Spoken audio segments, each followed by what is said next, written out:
Hello, salutations. What do you do? Start the game. All five Durag Game. No vibes. Like subscribe. Let's get it. Good morning, Durag Nation. We are back with another live stream. Today is a special day, particularly for us superhero enjoyers on the DC side of things. We're getting a brand new trailer for the James Gunn Superman movie, as confirmed yesterday by the man himself. He even dropped a teaser with some new footage, and I'm looking forward to it. I cannot wait. Still not sure the exact time, but he did say he's dropped it tomorrow. Last time we got a world premiere Superman trailer, he dropped it relatively early in the morning, so I just wanted to be up, get the stream going, give everybody a chance to come in, see what's going on, and whenever it drops, we'll react to it live. Looking forward to it. Appreciate everyone for hanging out bright and early. Make sure you smash that like button to support the stream. If you want, you can also become a member or donate directly, because DC is probably going to demonetize it as soon as I play the actual video, so that helps as well. What's up, Harrison? Superman more important than school. You heard it here first. What's up, Daniel? What's up, Love? Champagne, what up, what? What's up, Chris? What's up, Dub? Big Gaming. I'm out. Shout out to Brazil. Cautiously optimistic. From what I've seen so far, I'm excited for it. Everything I've seen, I can tell from a trailer if I'm going to like a movie or a show. And I've seen enough to know that I'm going to enjoy the James Gunn Superman movie. I have. I've seen enough. I know I can tell it's going to be good. How good will depend on how everything plays out, but I've watched enough of it to know that all right, this is going to be a good movie. Which is all I ask for my DC. I just want DC to get back to making good movies again. Good movies made by people who actually like DC Comics. It's crazy to say, but that's just how it's been. Durag is nice and tight. Not too tight. You don't want to tie your Durag too tight, but we are locked in. Can't wait for Mr. Terrific and Green Lantern. Yes, sir. Yeah, we're getting a decent amount of Green Lantern.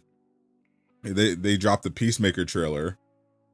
James Gunn did, and we saw that Green Lantern and Hawkgirl are going to be in Peacemaker season 2. That's probably going to be their only scene, I would guess, but they do have a cameo in Peacemaker season 2. And then of course we have the Lantern show with Hal and John tomorrow. Can't wait for the trailer as well. Yeah, I'm just gonna refresh James Gunn's Twitter page every half hour or so. As a Marvel guy, DC deserves a hit like Superman for sure. Yeah, I started as a Marvel fan because of X-Men, and then I ended up liking DC more. So it was just disappointing to see the Marvel Cinematic Universe pop off and DC just not keep up. What's up, Lucky? Welcome. What up?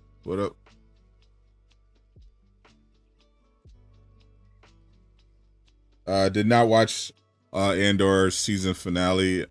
I think I'm on episode 9. I haven't finished it yet. They be dropping too many episodes. I'll watch it later. Yeah, Superman has been one of my favorite characters. I liked Superman when I was a kid. You know, the Superman animated series was goated, as was Justice League Unlimited. But Smallville is what really sold me on Superman. Definitely one of my favorite shows. Because before I preferred the X-Men, Batman, but after Smallville, I really became like a Superman fan. Can't wait to see Hawk Girl. Yeah, she looks good. Yeah, we're gonna be waiting a lot longer for the Superman game, but but hopefully the Superman movie does well enough that WB like forces them to like greenlight a Superman game, because they're all about money at the end. Need to watch Smallville? You actually do. Like, Smallville is legitimately required viewing. You have to watch Smallville. Smallville and Superman Lois are the best live action Superman stuff. Actually valid. Love Henry Cavill. Henry Cavill, probably the best Superman casting since Christopher Reeves. It's unfortunate that he was cast in the Snyderverse, because he definitely did not belong there. It's unfortunate, though. I think David Corenswet is doing a great job. He looks like he's crushing it, so I can't be too mad. Henry Cavill's moving on to other things, but it's just unfortunate timing.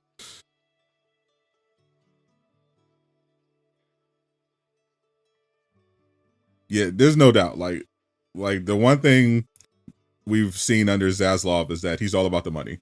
Like, this man probably has never played a video game or cared about a video game in his entire life. And then when he saw how much money Hogwarts Legacy made in 1 year, all of a sudden he's all about gaming. It's like, oh man, oh yeah, people love, yeah, gaming is a big deal. People love the gaming and the open, like he like so the best way to get these out of touch suits' attention is money. And unfortunately, James Gunn is taking a more active role in getting video games off the ground at DC.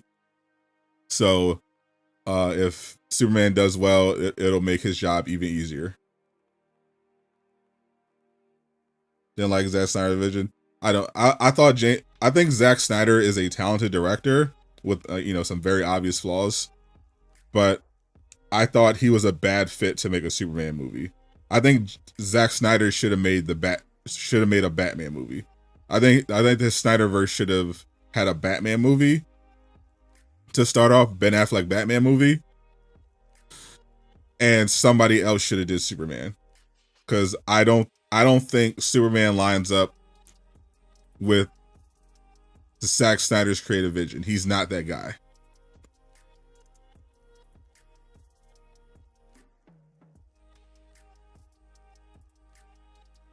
Could the Hammer actually be John Henry Irons? Could be.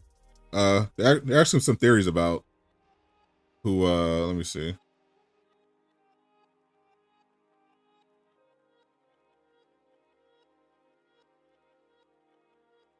The Hammer of Boravia.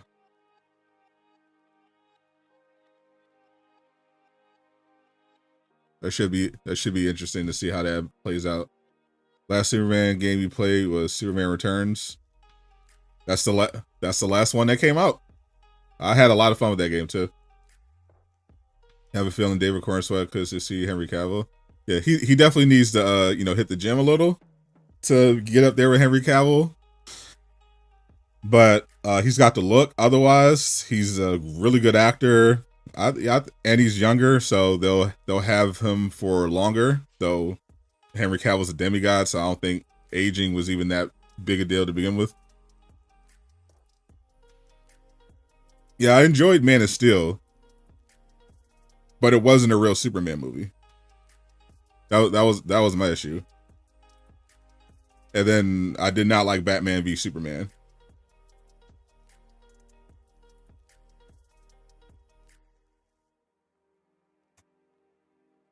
And obviously the Justice League movie was horrible, outside of a few scenes. But yeah, even the Snyder cuts, the problem with the Snyder cuts kind of underscored one of the biggest weaknesses of Zack Snyder is that his scripts are really bad. Like, structurally, he has really bad scripts and he doesn't have good editing, which obviously are fundamental to filmmaking. But You know, he's able to pull off. He's able to pull it off because he's really good. He's a really good visual director. Like he really has an eye for what looks good. So his shot composition, his use of lighting is generally really great. His use of visual effects are usually incredible. But script construction and editing are usually pretty terrible, and that's why we have these Snyder cuts to begin with. Because he doesn't know how to tell a coherent story across 3 acts. That's why he needed 4 hours for Batman v Superman to make sense.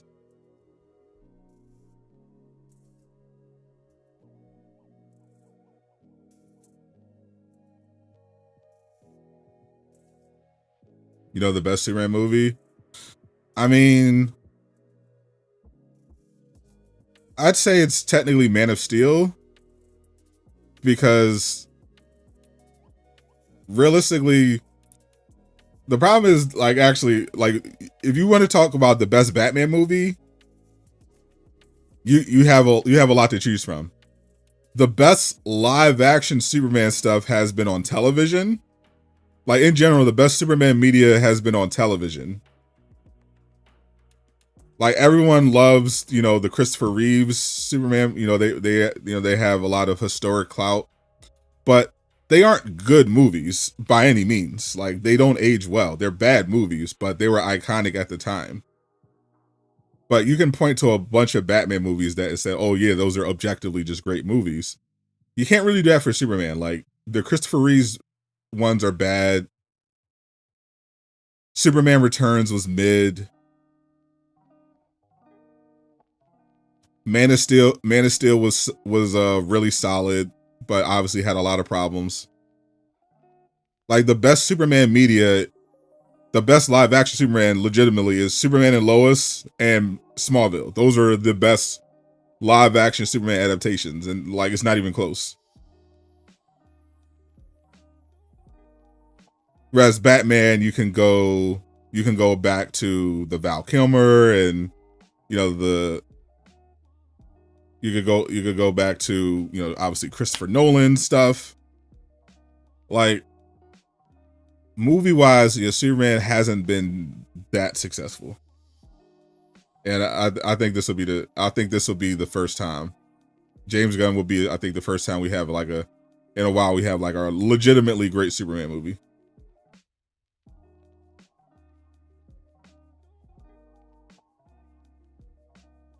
No Spider-Man movies are great. Literally just Superman. That's yeah. Travis just hates Superman in general. Never understood the hate around Superman Returns. You liked it? I don't know if it deserved hate. It just wasn't that good. I think that's the issue. Like, it did some really cool things, like visually. It just wasn't that interesting of a movie. And Kevin Spacey was a choice as, as Lex Luthor. There's a good Superman. It's called Injustice, and there he goes. He's only doing that because Injustice Superman is basically just Homelander.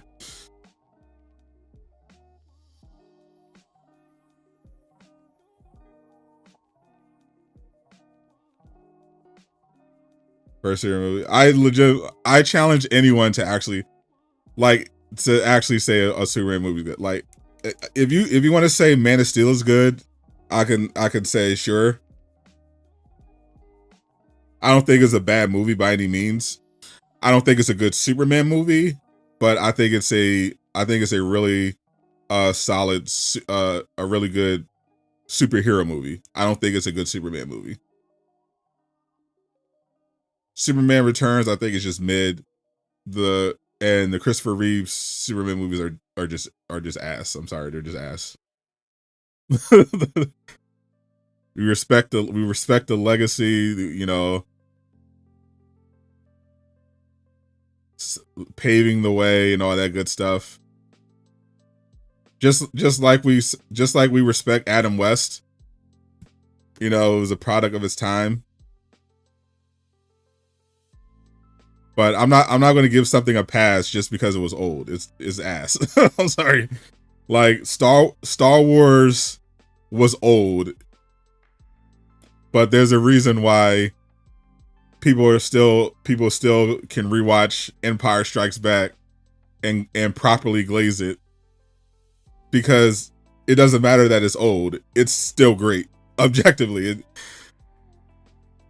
Like there's some movies that we respect them because they're classics, but objectively they're not good.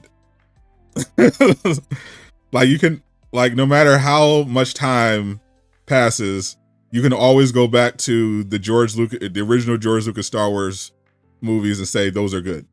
You can always go back to Terminator, the first Terminator, Terminator 2, Aliens, and say those are just great. Jaws, great. Christopher Reeve Superman movies are dog water. I'm sorry, they just are. Adam West Batman, trash. To be fair, man, still had a very low bar to come. These Superman movies, also true.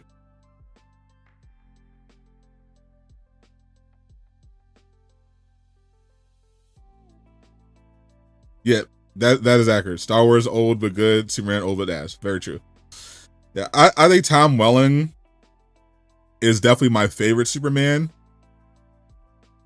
But yeah, for me it's Tom. It's Tom, Henry, and then Tyler, in terms of my hierarchy of Superman. We'll see how David does. Trailer isn't out until 12 p.m. I've been trying to find out the release time of the trailer, but nobody has it yet.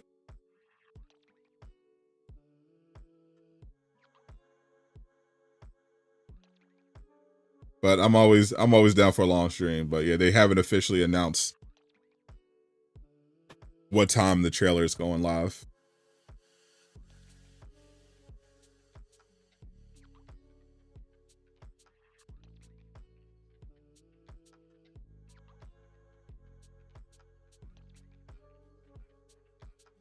Zack Snyder has the blueprints to make a good DBZ live action. I can see that. The problem, so if I'm going to give Zack Snyder Dragon Ball Z for live action, I'm gonna need him to have some supervision. Like, here's the thing, I don't actually going forward, I don't want anybody to do an adaptation of an anime or a comic unless they really are fans of it. Like, because that's what's gotten Marvel into trouble. They were hiring creatives in Star Wars as well. They were hiring creatives who don't really care about the lore, aren't really fans. They're just kind of just there for the check. And then Marvel had that phase before they all got fired. These producers who would tell actors and writers and directors not to read the comics at all. Like, we got to get that out. We just got to get that out of there. If you're not a fan of DC Comics, you should not be making DC comic movies. I'm sorry, you just shouldn't.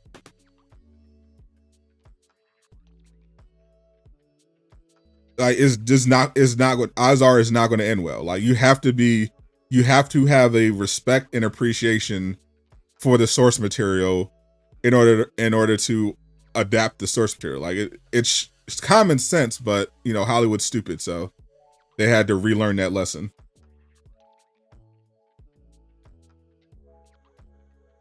You prefer Cap Forward and Thunderflop? I mean, you can't call it Thunderflop when Captain America 4 flopped. Captain America 4 not only was a flop, it definitely costs more money than Thunderbolts, and it has way worse reviews.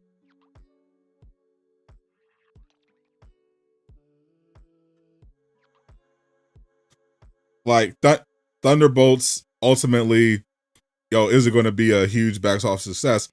Which was always like a tall order because Thunderbolts doesn't have the much name recognition. Like, most people don't know who Thunderbolts even are. They don't have a name recognition of a Captain America or an Iron Man. The biggest character in the movie was Winter Soldier. His name isn't in the title. They just changed it to New Avengers just to be cute. But yeah, I thought Thunderbolts was awesome. And definitely a step in the right direction. Yeah, conceptually, I don't think Thunderbolts conceptually was a bad idea. I thought the cast was a bad idea. I didn't like that they basically just made it Black Widow 2 when they announced the cast.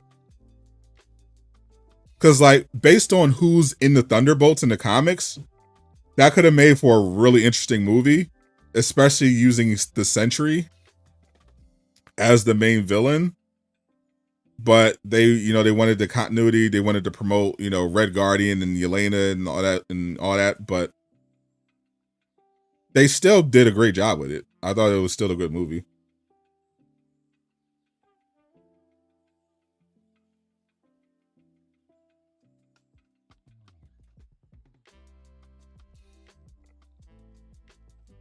Not really Black Widow 2. It literally has almost every character. It literally had almost every character that was in Black Widow 2. What are we talking about?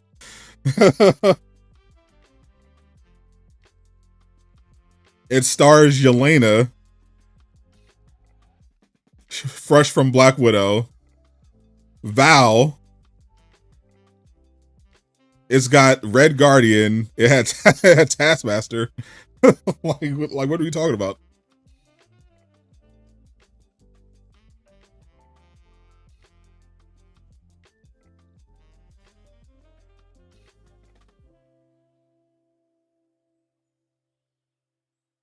Would have been nice to include Red Hawk somehow. They actually originally were going to.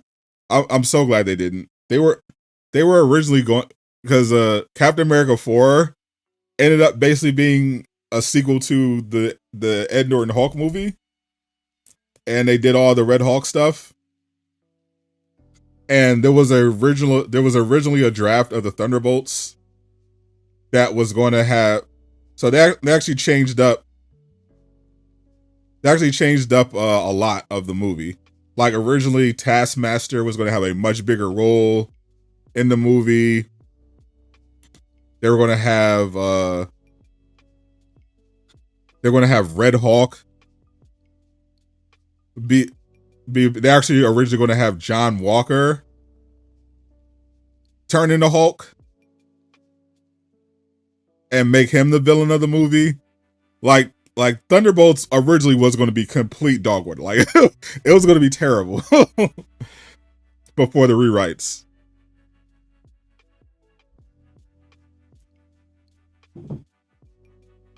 Brave New World should have been a whole new movie. Like that should have been a whole new thing.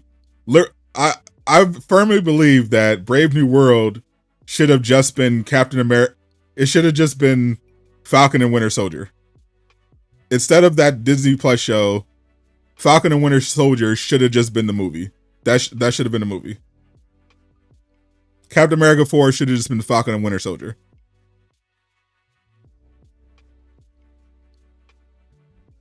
You can tell they wanted to make a Hulk movie just because.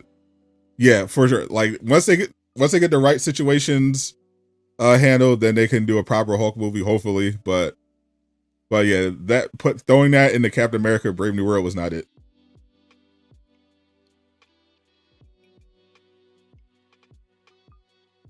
What would have been Captain America 4? Falcon and Winter Soldier. Like the only interesting part of the whole passing the shield on was seeing Sam, adjusting to the role. Like that's what made it interesting. Like you had Falcon and Winter Soldier, and it was about because that was been an interesting movie. Like that Captain America 4 was just a Hulk movie, whereas Brave New World felt like an actual Captain America movie for Sam Wilson, because you got Sam trying to come to terms with the fact that Cap gave him the shield. You have Winter Soldier trying to escape his past and confront his trauma. You know, you have a new global threat emerging. You know, the result of the blip, the fallout from the blip. Like, they could have reworked that and just made it a movie, because Sam isn't interesting in Captain America 4. It just is like, and they retread a lot of stuff from Falcon and Winter Soldier, like Isaiah Bradley. Like, they might as well just have made Falcon and Winter Soldier the Captain America 4 movie. It would have made more sense than just making a Red Hawk movie. Like, it was dumb. You Hulk sucks. You stand by it to go to destruction. I'm definitely not walking with you on that one. But we definitely need the ultimate destruction. Feel bad to Anthony, they're screwing him. Yeah, for sure. Like he definitely deserved better than that. Personally, I don't think he should have. I think he should have stayed Falcon. I love the idea that they made Falcon a mainstream character. And then they just took it away from him to give him a garbage Captain America movie. Like, I don't like that.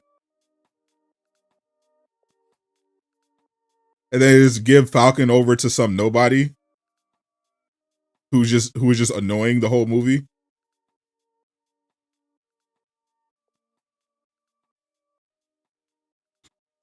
So the name of Captain America Brave New World should have been Captain America the New Avenger. That sounds like a cooler name. Falcon as Captain America in a comic. Sure, you can argue that Sam Wilson becoming Cap is better done in the comics, but the comics aren't the movies. It definitely was not a good arc in live action. Like, that's like saying, well, Secret Invasion was really good in the comics. Yeah, we know. That's why we were mad when the show came out, because it was really good in the comics. Secret Invasion was iconic in the comics. Didn't translate it. House of M was really good in the comics. You know what wasn't? WandaVision.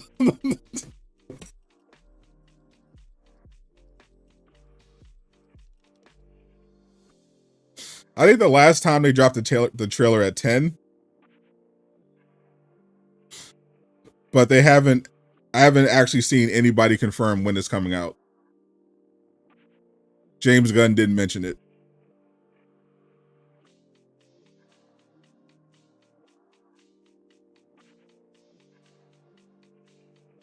James Gunn just said he's dropping the trailer tomorrow, so there's actually no release time for the trailer as of now.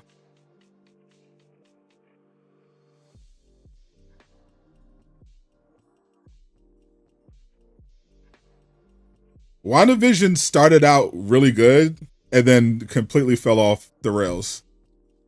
Half of WandaVision was really good. The other half was really bad.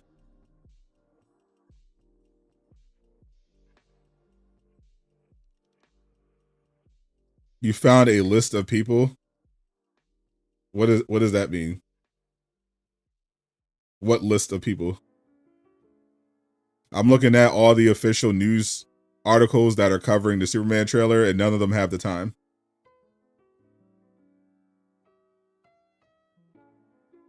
You don't like Wanda anymore because of her fans. Her fans definitely. I feel like Wanda stans and Zack Snyder cultists both did more harm than good to the people that they were standing. Like, I thought Wanda was a good character. I thought the writers ruined her. Her fans definitely made it worse. And same with Zack Snyder. Always thought Zack Snyder was a talented but flawed director, but I thought he was really talented. And his fans just made him insufferable. Because not only do they just glaze him like to insane degrees and hate on everybody else, but it gave Zack Snyder just a giant ego. And it has not done any favors for his career.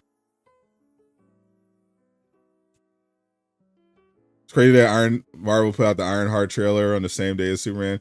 To be fair, nobody was going to watch it anyway. Like, it doesn't matter when they drop the Ironheart trailer, bro. Nobody's watching that. Nobody. The only people watching the Ironheart trailer are Ironheart's 10 actual fans and all the grifters who are going to be farming it for content.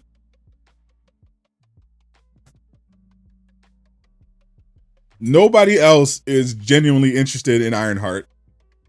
That's why they've taken so long to release a trailer, because they know it's going to flop. They were trying to cancel it. They were trying to give it the Batgirl treatment behind the scenes, but they couldn't.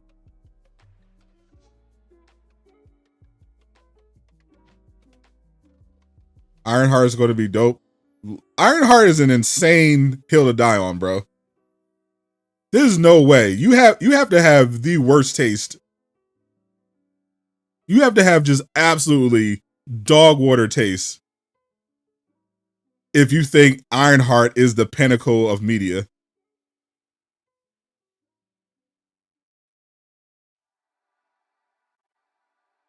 There's no way. You want a War Machine movie?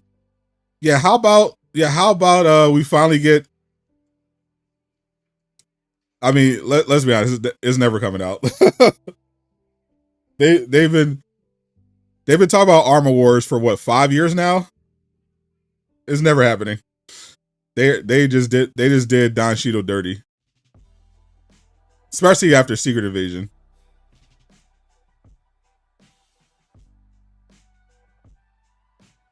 Ironheart was legitimately probably the worst part of Wakanda Forever. I don't know what they were smoking when they came up with her suit design. It was terrible.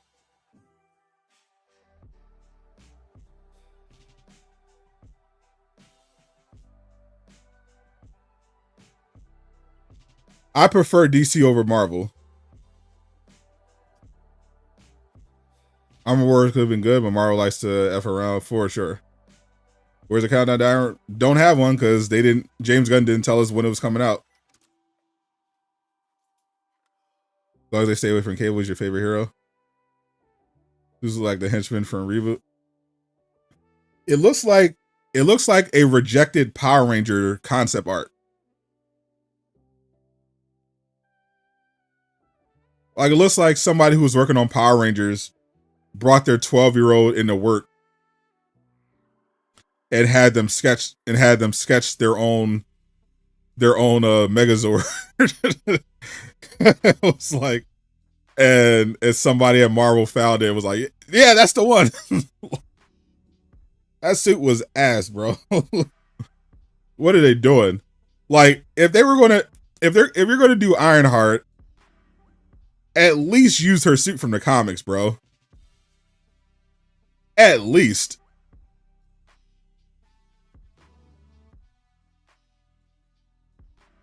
Like, her suits in the comics don't look bad. Obviously, it's literally just a knockoff Iron Man, but that's what the character is. At least the suits in the comics look kind of clean. Her MCU so far have been terrible.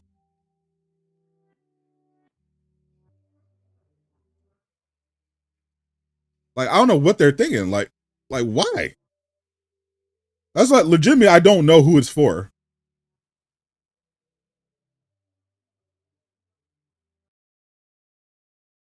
Like, look at this.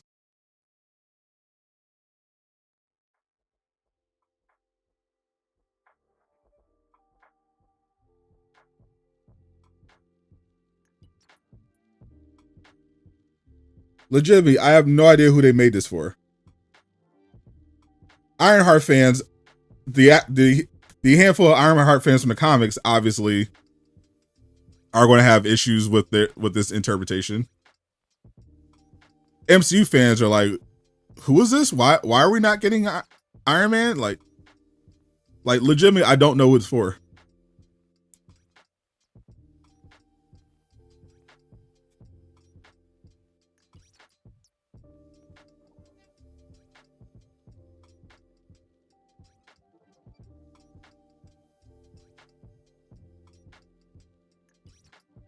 This is live action Ironheart.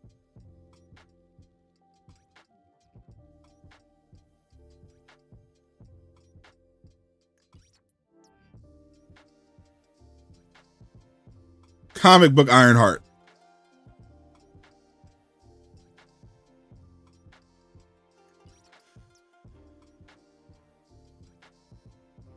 Yeah, as a very like, how do you take this and make it this in live action, bro? What are they doing?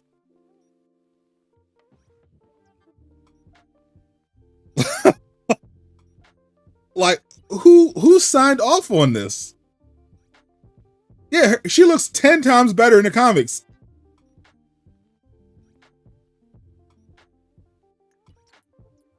That's why I maintain that Disney never cared about diversity. I maintain they never actually cared. They only did it to score some cheap DEI points. Like, if you actually cared about diversity, you would not have signed off on that suit. Like, there's no way. There's no way someone who legitimately cares about giving a platform to Black superheroes would look at the Ironheart comic book and make that the live action Ironheart, bro. There's no way. They don't care. That's the problem. It is literally virtue signaling. They don't actually care. Otherwise, it would be higher quality.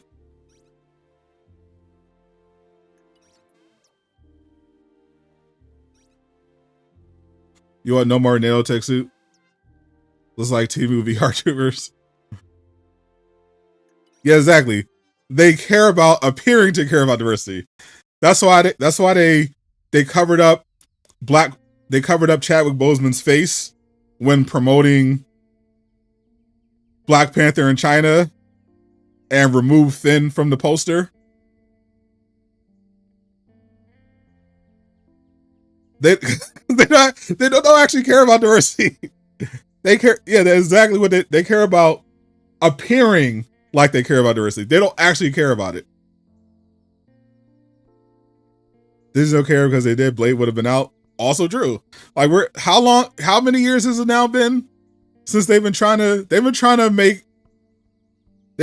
this Blade movie happen since the pandemic started. Like, wasn't Eternals like 5 years ago? We still don't have a Blade movie? Finn from Star Wars.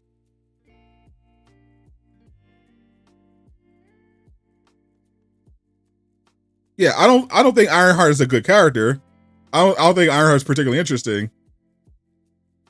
But they definitely could have written, if they were going to adapt Ironheart, they could have done a lot better. They just don't care. Sinners took Blade shine. Sinners will never take Blade shine. Even Ryan Coogler confirmed that Blade is still the best.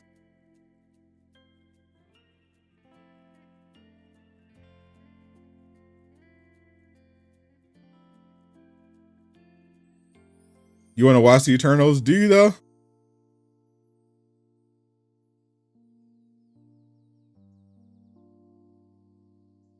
Was the series supposed to be a Blade movie first? I don't know, but I would definitely. Honestly, what? Why is this? Why is this even? Especially after Sinners. Just let Ryan Coogler do the Blade movie. Like, why are they even complicating this, bro? Just let Ryan Coogler do the Blade movie. Get him and Mahershala Ali together. Let Ryan Coogler do the movie. like, why is this taking so long?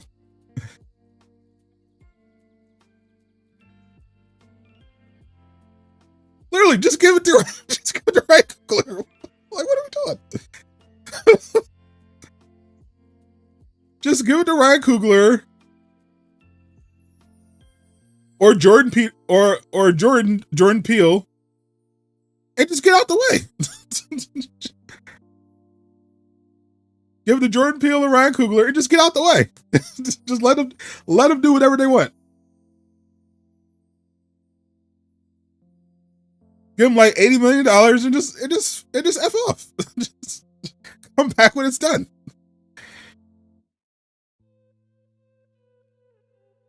Chadwick director could too, for sure. They got someone right. They could do the Blade movie, but Ryan gonna, yeah, Black Panther. So I still have high hopes of Black. Even though Black Panther, I can give Ryan Coogler a pass for Black Panther 2, because honestly, it never should have. They never should have did it. Like, or they should have gave him more time. Like, everyone clearly was not right. Like, you know, Chadwick's passing was like so sudden and tragic. Like, Disney really shouldn't have forced them to get that movie out, bro. They clearly needed more time to like pivot, not only just, you know, redo the movie, but properly grieve his passing. But Disney just was like, nope, got to get that movie out. I think Black Panther 3 is going to cook. Only time Blade was seen in the MCU was Deadpool and Wolverine. I mean, technically, he was briefly seen in the Eternals.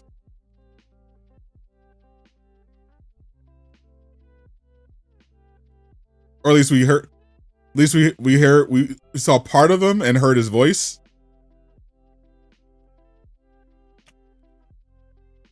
But yeah, then the Wesley Snipes obviously had his version of Blade, had his big appearance in Deadpool.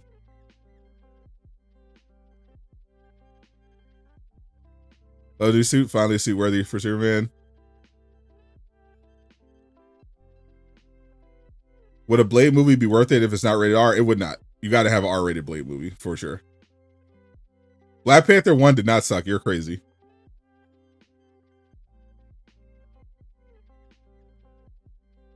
Yeah, the post-credit scene. James Gunn did not tell us what time the trailer's coming out, unfortunately.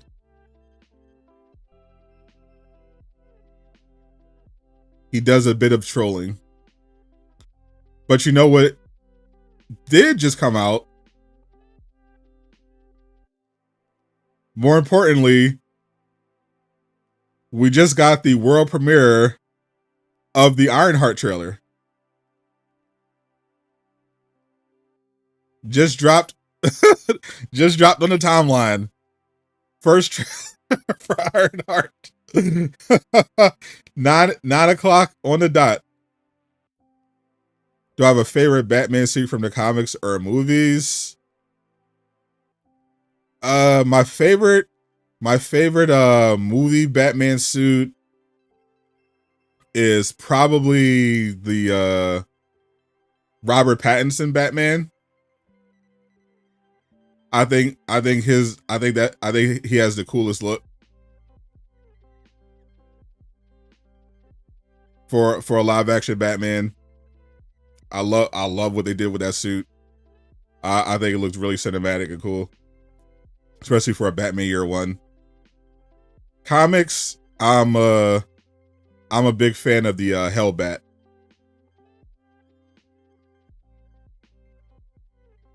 That was ready to scare for Ironheart. True. He was like, let me drop later. He was like, 9 o'clock belongs to Ironheart. Where I don't want my Superman trailer anywhere near that heat.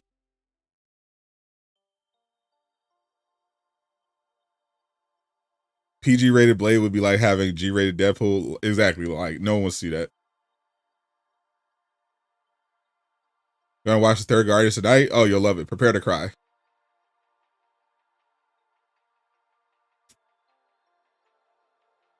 Is Robert Pattinson's Batman going to be part of the DCU? I don't think he will be.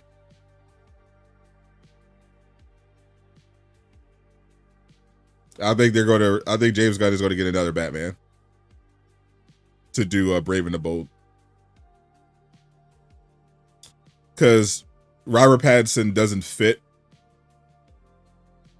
with the timeline of Brave and the Bold, I don't think. And it's like a whole separate universe. Like he already classified the Batman over there as an Elseworld project. I think he's just going to get a new actor, probably.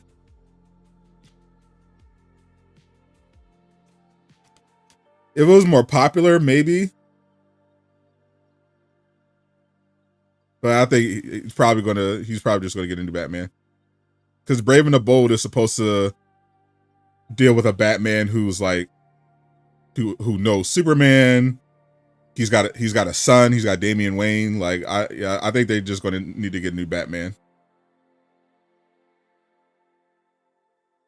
89 Batman for the win. And let's look at that mind's eye, not me.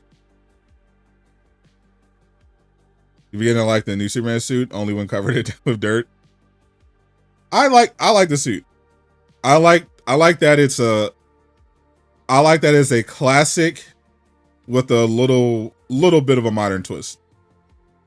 But I like that James Gunn wanted to emphasize that it's a class that is just a legitimately comic inspired suit.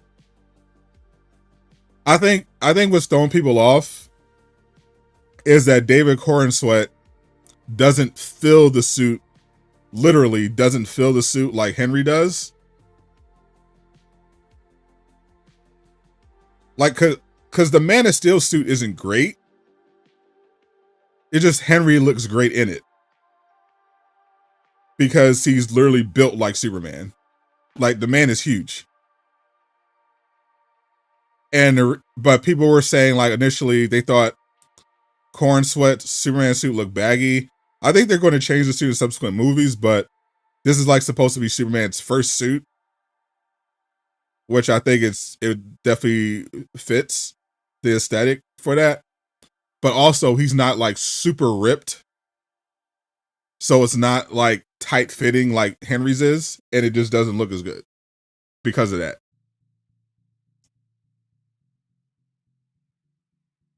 But it's literally a homemade suit because again, James Gunn is making this very much comic book. Like, Superman's first suit was homemade, so it has that homemade appeal. So obviously it's going to get better. It's going to get more, complex and advanced as it goes along. But I appreciate what James Gunn was going for here.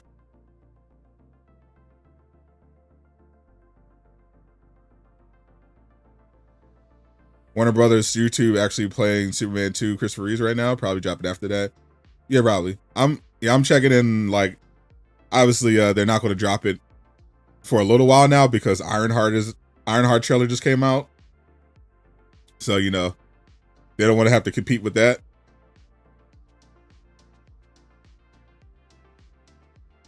So I'll check in again at like 10.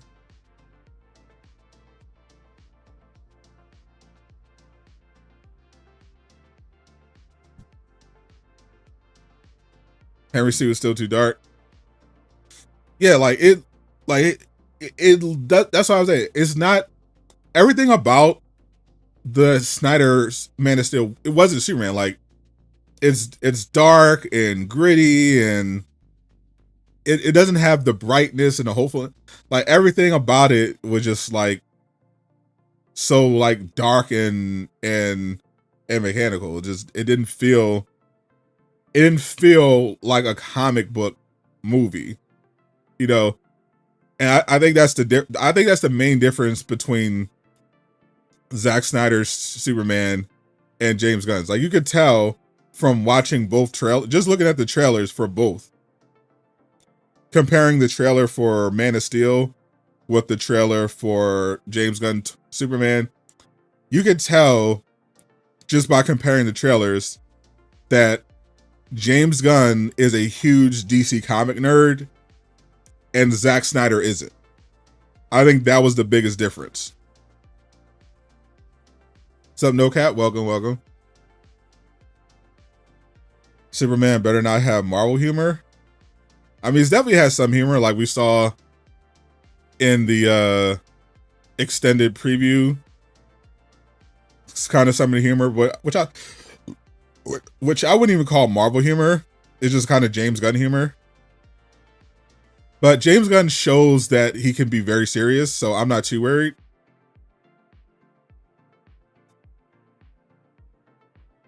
Because also, that's another misconception that, you know, I think is mainly coming from Zack Snyder fans. Superman isn't supposed to be hyper serious all the time. Like, that's not what Superman is. He's not dark and mopey and brooding and cutting and, you know, snapping people's necks. That's not what Superman is. Superman's stories are bright and hopeful, little wholesome, you know, little goofy here and there, with some, you know, heart and emotional moments, but it's not supposed to be like this hyper depressing, this hyper depression simulator, bro. That's not what Superman's supposed to be. There's supposed to be jokes in Superman. I wore a Kryptonian battlesuit. Legitimately. Zack Snyder cuts are very good. I wouldn't say good.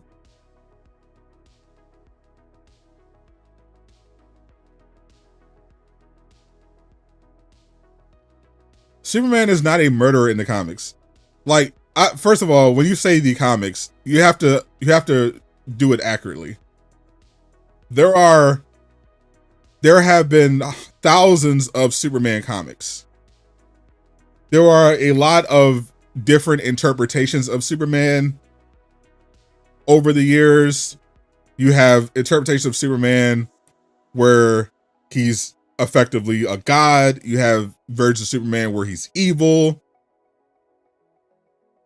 When we're talking about when we're talking about Superman, we're talking about who he is in a general sense in most of his portrayals. And in general, Superman doesn't look to kill people. Superman was raised to see the good in people, even his enemies. So when he's dealing with enemies, he looks for ways to defeat them without crossing that line. He's always trying to find a way.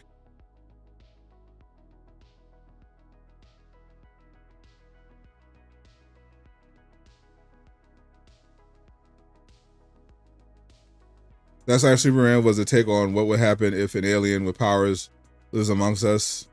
That very alien has to learn how to live with said powers on Earth. Yeah, but it wasn't but that's literally the Superman story from the comics. That's literally what it was.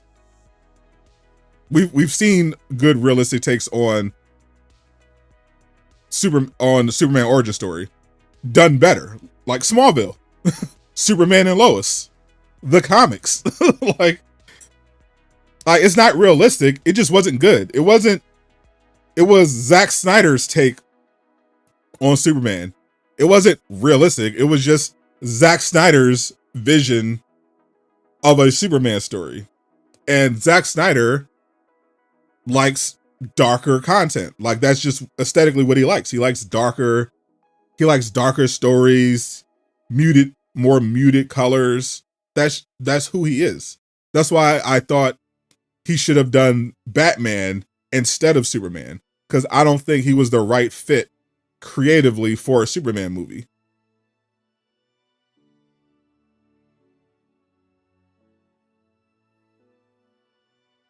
Like, we've seen time and time again Superman defeating enemies without killing them, even if they're really strong.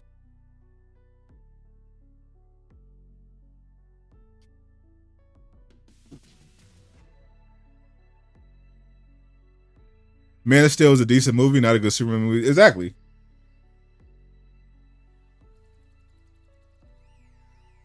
If Superman has enough strength to break Zod's neck, he has enough to move Zod's away from the family or knock him unconscious, incapacitate him.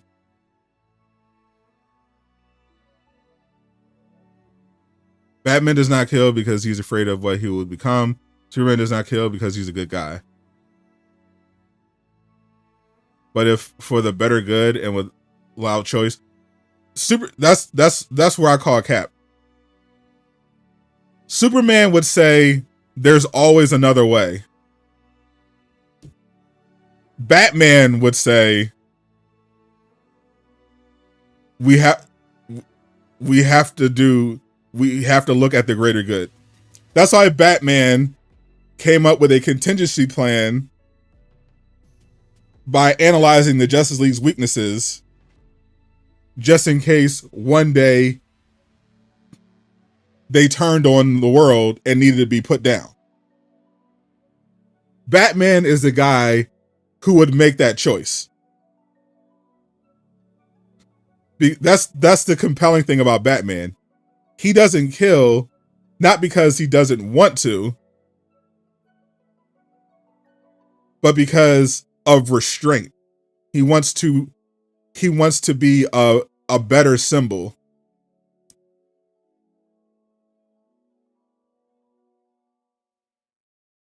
Superman was raised as a good guy. He's a great guy, Boy Scout.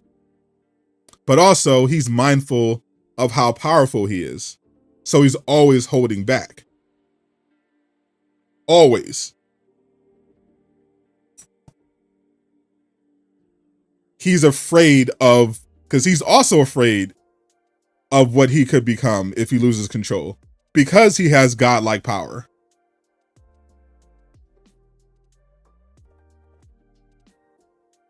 Like, Batman is, at the end of the day, Batman is just a normal guy who's rich and can fight good. Superman is an actual god. So he has to be more mindful of restraint. Especially if you're talking about comic Superman. Because if comic Superman, like, if Batman throws a punch too hard, he could break somebody's jaw. You know, or something like that. If Superman throws a punch too hard, he could destroy the entire planet. Literally, comic Superman could literally destroy the Earth if he throws a punch too hard, depending on your interpretation. So he has to be much more mindful when he's fighting, and how he handles stuff. Like, it's different. It's a difference. That's why Superman doesn't kill, because he has to constantly be careful about his own strength. How does he never get bored? Because he's not motivated by violence. That's the thing. Like, that's the difference. That's the difference between Goku and Superman. Superman is a hero. He fights to help people. That's it. Superman prefers peace. He only does what he does to protect the innocent and the weak. Goku is a warrior. He fights because it's fun. He loves the challenge. He wants to better himself, get stronger, so that he can fight greater and greater enemies. Saving the world is like an afterthought a lot of the time. He doesn't care that much about that. That's why he's not out like being a vigilante or anything like that. He just wants to fight because it's fun. It's in his blood. Yeah. Gohan, yeah, he's more peaceful. You know, he literally dressed up as a superhero because like he fights to protect the innocent, but he prefers not to fight. Goku and Vegeta are just straight up warriors. They live for fighting. Superman doesn't like fighting. He does it because he has to.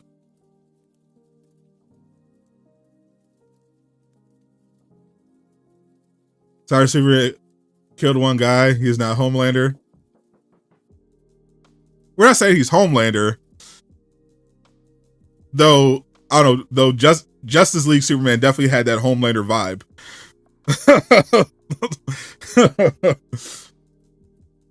Like he definitely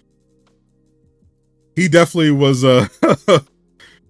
he definitely came in at the end. Really, he came in hot at the end. Especially in the Snyder cut.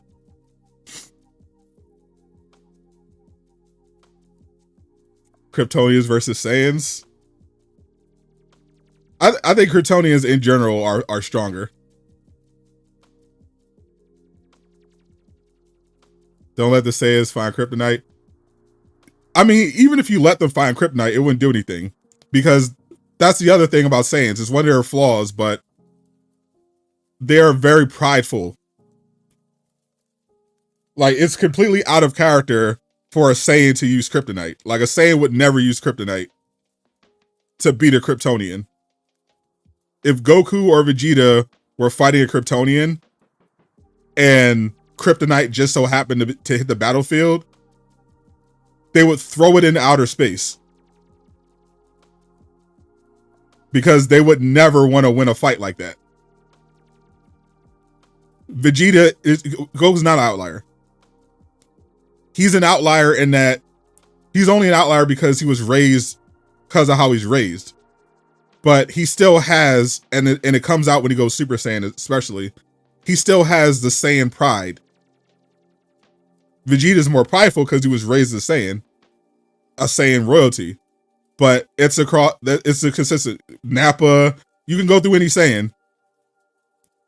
They want to win by being stronger than somebody. They're not going to cheat.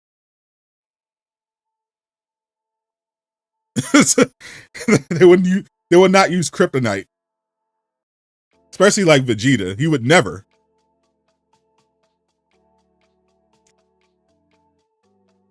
Vegeta would punch you in the face for even suggesting that he would use kryptonite to defeat a Kryptonian. He would literally rather die than use kryptonite. Vegeta won't even let Goku help him most of the time. Like, legitimately, he said this. He said he would rather die than accept help from Goku. Now, there's so many times they could have won easily by just working together or like fusing. But their pride prevents them because they're warriors. They're true warriors. They want to beat an enemy by being stronger than them.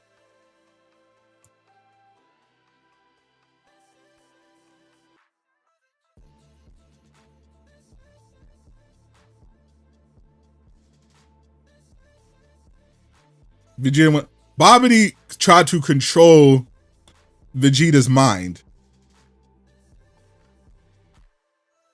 He used his power to try to mind control Vegeta because he needed more firepower to take on the Earth. And Vegeta turned on him because his pride was too much to allow him to be controlled. Because Vegeta internally didn't want or need Babidi. That's why he rejected it. That's why he rejected the mind control. Babidi controls people who need his power. He uses that to control them. Vegeta's pride literally stopped the mind control because he doesn't care. He just wants to get stronger. That's why Vegeta works so hard to get all these transformations on his own. Like when Goku whipped out Super Saiyan 3, Vegeta was furious. Not because he beat him, but because he was holding it back. Like Vegeta wanted to fight him at his best. Then that's why Vegeta learned Super Saiyan 3 on his own. He became a Super Saiyan God without the ritual. Like Vegeta is literally the opposite of someone who would take a shortcut. All Vegeta's current power-ups, he got through literally hard work. And trying to one-up Goku. That's literally his in his DNA. He will not take an easy way out. Hot Master wants to see the Ironheart trailer the most. Oh god. I haven't even watched it. I haven't pulled up.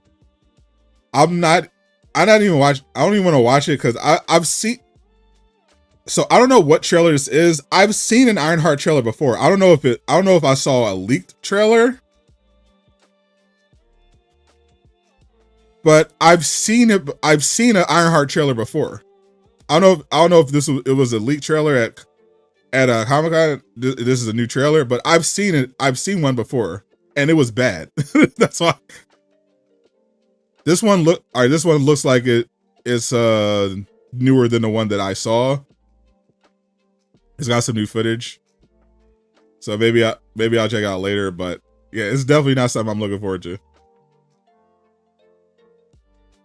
Because I saw a 2 minute Ironheart trailer last year, and it was terrible. Favorite Dragon Ball character? Goku, of course. Goku's my guy.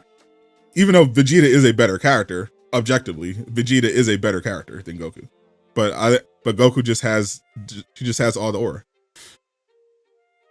But as a better written character, yeah, Vegeta 100% is a better written character than Goku. 100%. You praise not woke. I have bad news. Gogeta. Why do DC fans think Superman is the strongest being in fiction? Because they read comics. There is a legitimate case that now obviously there's always when it comes to fiction, you can always find some obscure story or character who's like insanely overpowered or whatever.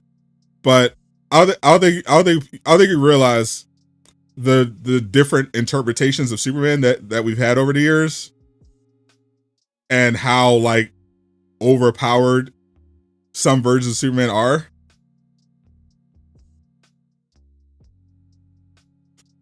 Like, yeah, you can literally, they're obviously, if literally speaking, you can look at, like omnipotent characters, like Marvel, they've got an omnipotent, other animes and stuff have like omnipotent characters who can juggle universes or whatever. But in terms of like popular characters, there are versions of Superman that are literally just gods. Like, like they would just wipe everything. Like Superman used to be insanely overpowered. Like pre-crisis Superman, pre-crisis Superman isn't even the strongest version of Superman, and he was so strong that just by sneezing, he nearly destroyed the entire solar system. That's not a joke or an exaggeration. He literally had to fly out of the solar system to another galaxy because he was about to sneeze, and it would have destroyed everything. That's how stupidly overpowered Superman has been at some points. So they would have a valid argument.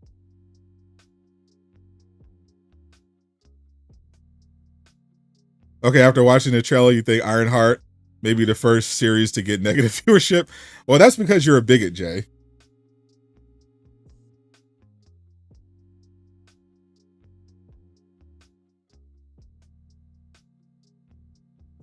Beerus almost sneezed the galaxy away.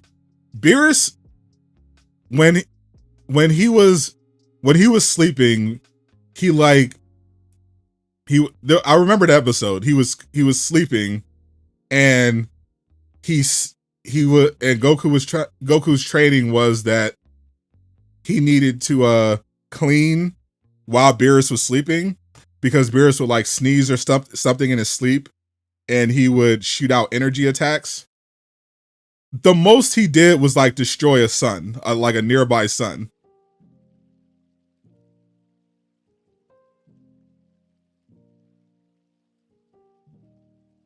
Let's not gas it.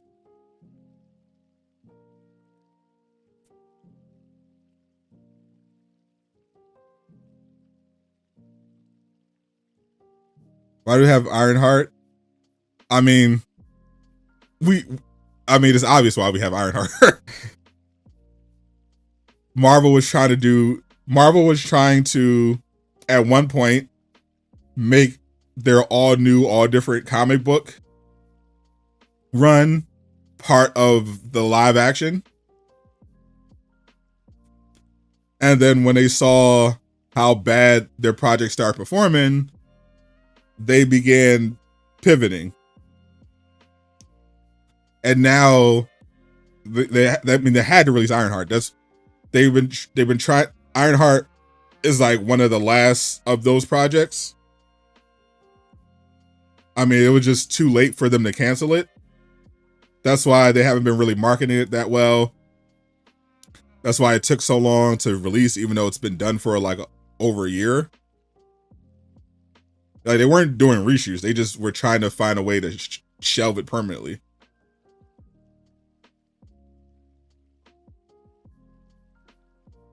DC and Dragon Ball have their own respective universes and different power skills. Goku and DC would just be weaker.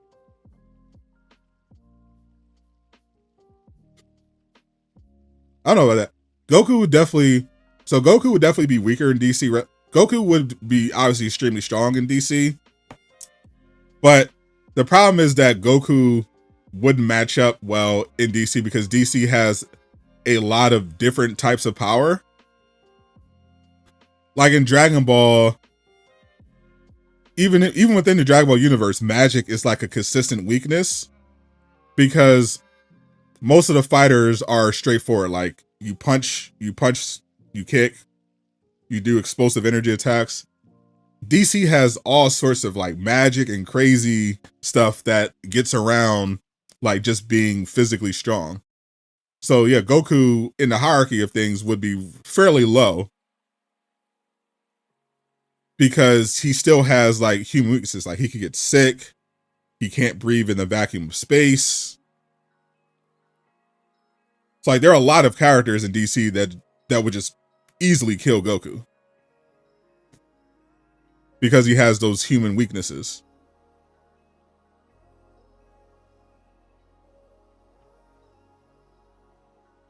Superman Prime would wash Ultra Instinct Goku. I'm sorry. Superman Prime would wash Ultra Instinct Goku.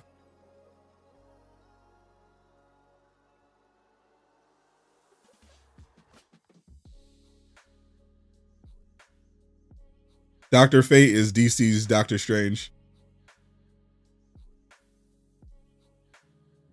I don't care what people say space thing is a retcon. They can breathe in space. So I don't know if it's a retcon. I think the problem is that Dragon Ball often would portray Saiyans like as being in space when they're really in low orbit.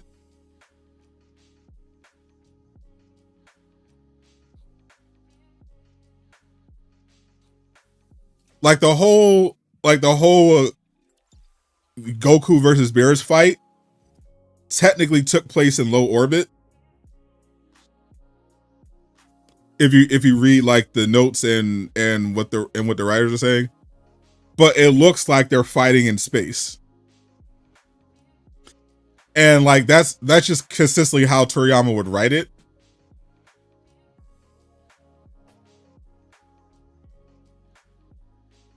Like they had I think part of the problem is that Toriyama was mainly writing stuff for fun, especially like in Dragon Ball, and wasn't like trying to be too serious or consistent with the details. Like there's a scene in Dragon Ball where Goku like uses his power pole to extend all the way to the moon, and like it's never acknowledged again. One Punch Man anime super. One Punch anime super sucks. One Punch Man is one of the greatest anime to ever be created. One of the greatest anything to ever be created. One Punch Man is a masterpiece. Season 2 sucks, but only because of the animation.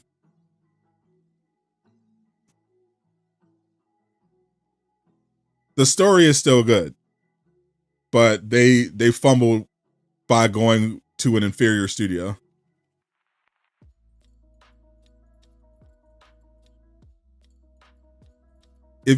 Anyone who doesn't think One Punch Man is good, you should never trust their take on anything. Especially like superhero media or entertainment.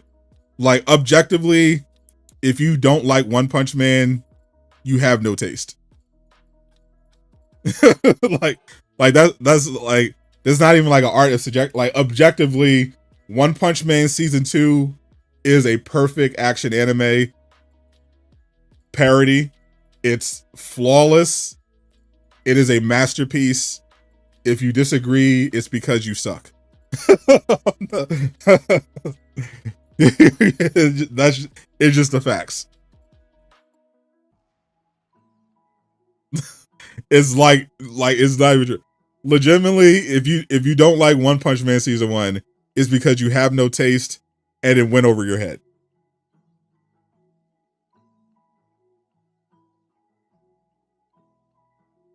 The true brilliance of One Punch Man season 1 is that it's for the knowers, is that it stands on its own. Even if you don't understand the parody and everything else, all the deeper stuff behind it, you can just watch it and it's just objectively an amazingly done action anime. But if you're like a fan of like shonen anime and superhero media, it's even better because then you can understand the parody aspect of it and how it's subverting those genres in really clever ways when it's telling its story.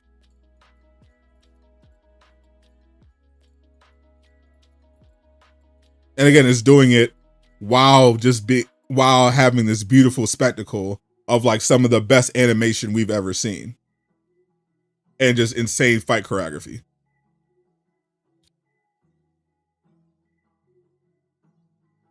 Literally, do not trust anyone if they say One Punch Man or Attack on Titan is bad. Like they should be on a watch list, honestly. with some of these takes, like if you legitimately, if you hear someone say One Punch Man, Attack on Titan, and Cowboy Bebop are bad, they should be deported. Deport them. They should not be allowed to live in your country because they're only going to cause problems. Put them on a watch list and put them on a plane and get them out of here.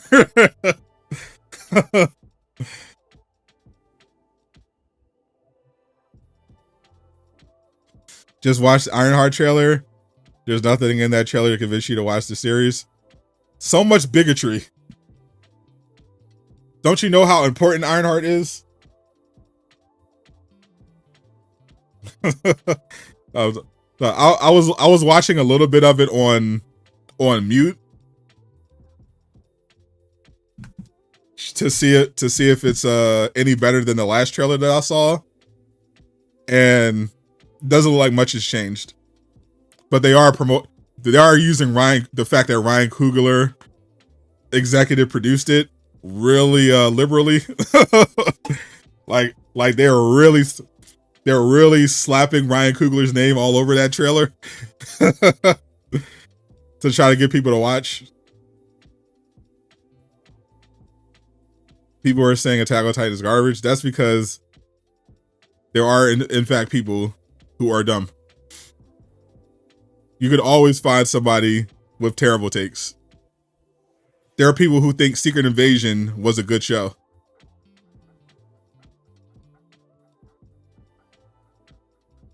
Robin been dead for like 5 years. 5 years? I don't know about that.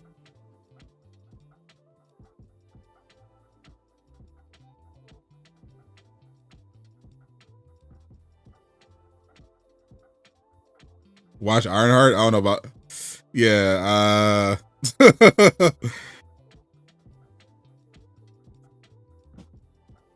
There are people that think The Last of Us Season 2 is amazing. Also true.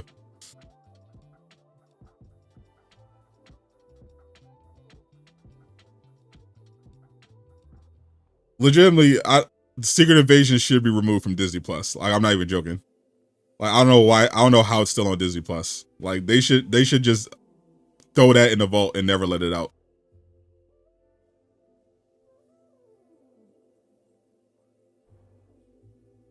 See, the Smurfs dropped their new trailer. Ironheart dropped their trailer.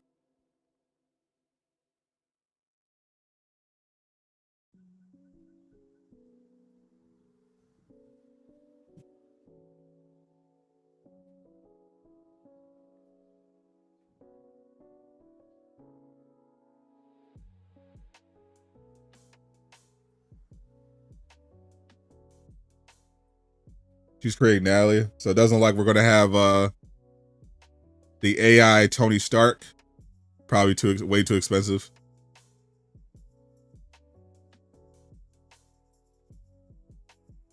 Legitimately, the only interesting part, the only thing I'm looking forward to, well, I'm not even looking forward to it. The only thing I'm going to be checking for in Ironheart is the magic element. Because this is, despite it being an Ironheart show, there's going to be a lot of magic stuff that are adding in the MCU. The cape, the hood is supposed to be in this one. I heard Mephisto might finally be appearing.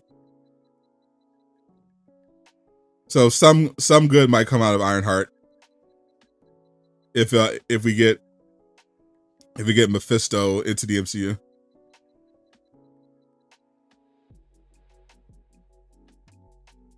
The new season of The Boys is like 2026 or something. Marvel is rebooting after Secret Wars. They already confirmed it. They're doing... Kevin Feige said they have a 10-year plan for the X-Men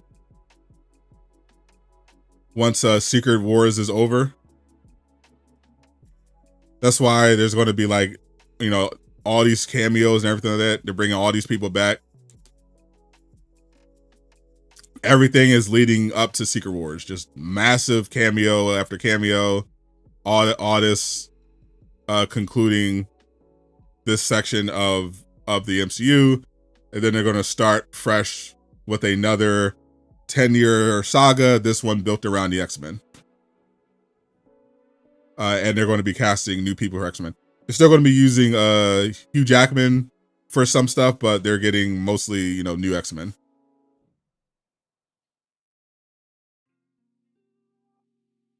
James Gunn did not confirm when the trailer's coming out.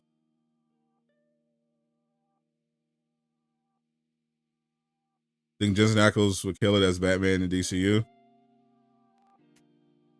I actually saw that Jensen Ackles, Misha Collins, and Jared Padalecki are all going to be in the final season of The Boys, and they're going to have a scene together. I can't wait.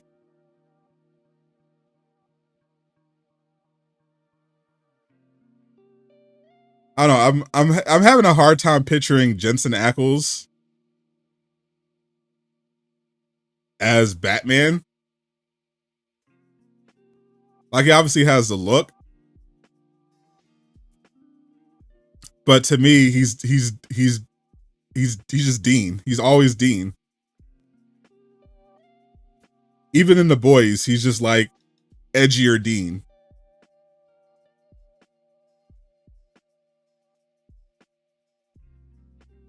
I'm having a hard time picturing him being Batman.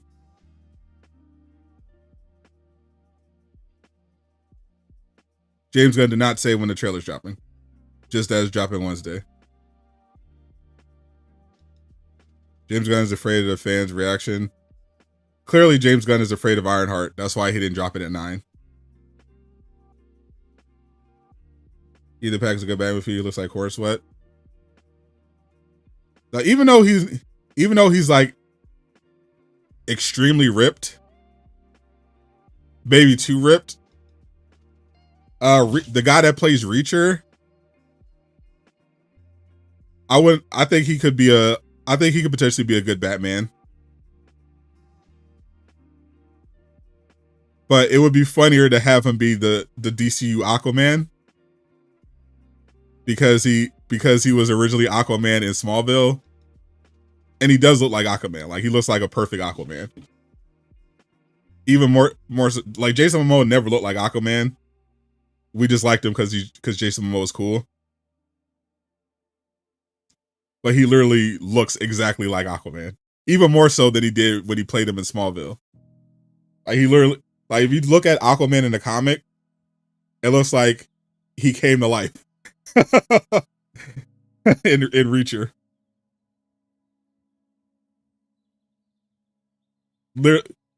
Legit, now that Jason Momoa is properly playing the role he was born to play as Lobo, they should get him to Reacher to play the DCU Aquaman. It's only right.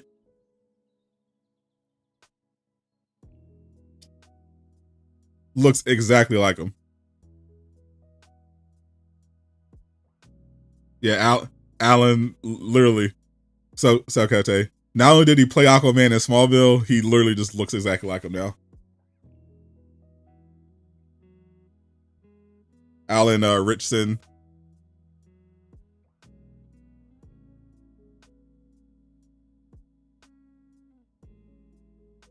Damn, Smallville. That takes me back.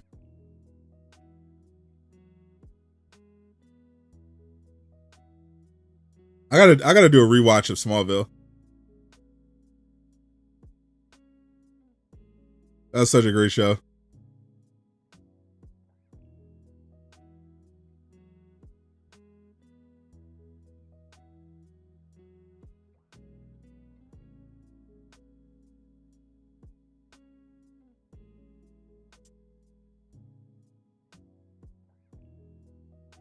Exactly. Like, there's even in the animated one.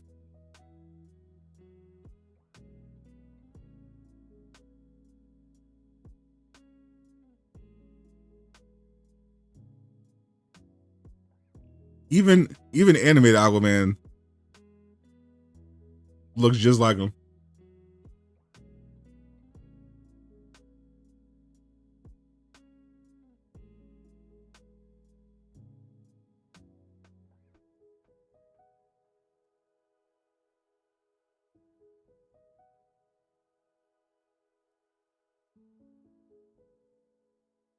Jason Momoa was born to play Lobo. Alan Rickson was born to play Aquaman.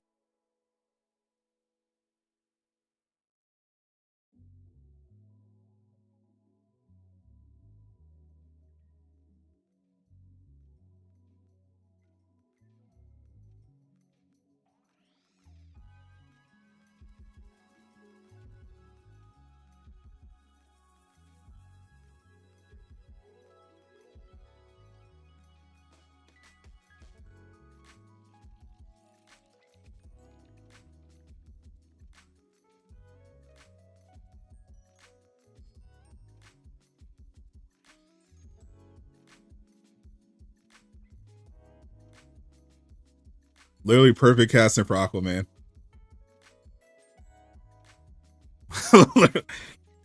literally was made in a lab to be live action Aquaman. Like actually crazy. How much this guy looks like Aquaman.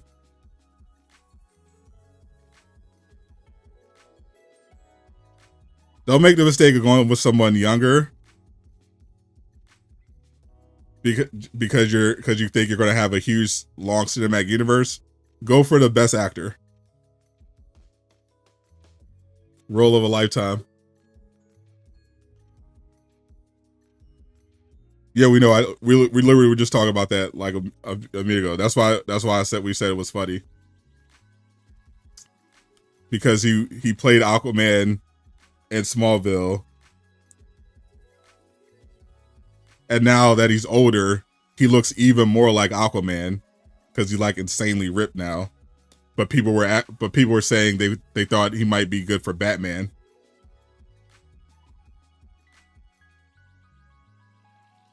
There was actually a funny viral tweet where someone was like, someone took a recent picture of Alan and said I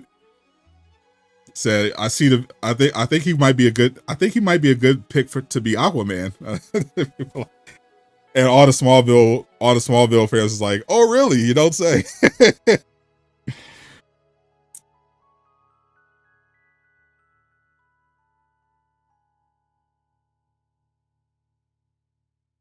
Hawk Dagger. Yeah, he was a Titan. Yeah, he played Hawk in Titans. Why not play Suicide Squad because of Justice League while we wait for the Superman trailer? Nobody wants to see that game.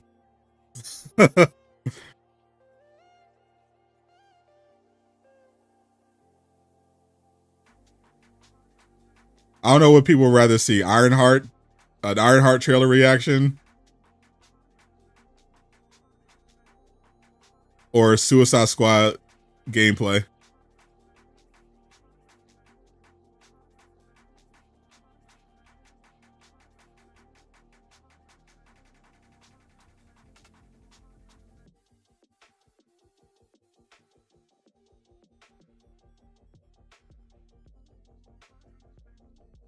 You think we need a DC Rivals? I don't think so.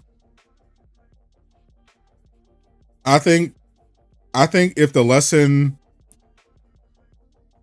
they took away from the success of Marvel Rivals is that they need to make a hero shooter that's just like Marvel Rivals but with DC characters, they learned the wrong lesson. The lesson from Marvel Rivals isn't that people need a DC version of a hero shooter.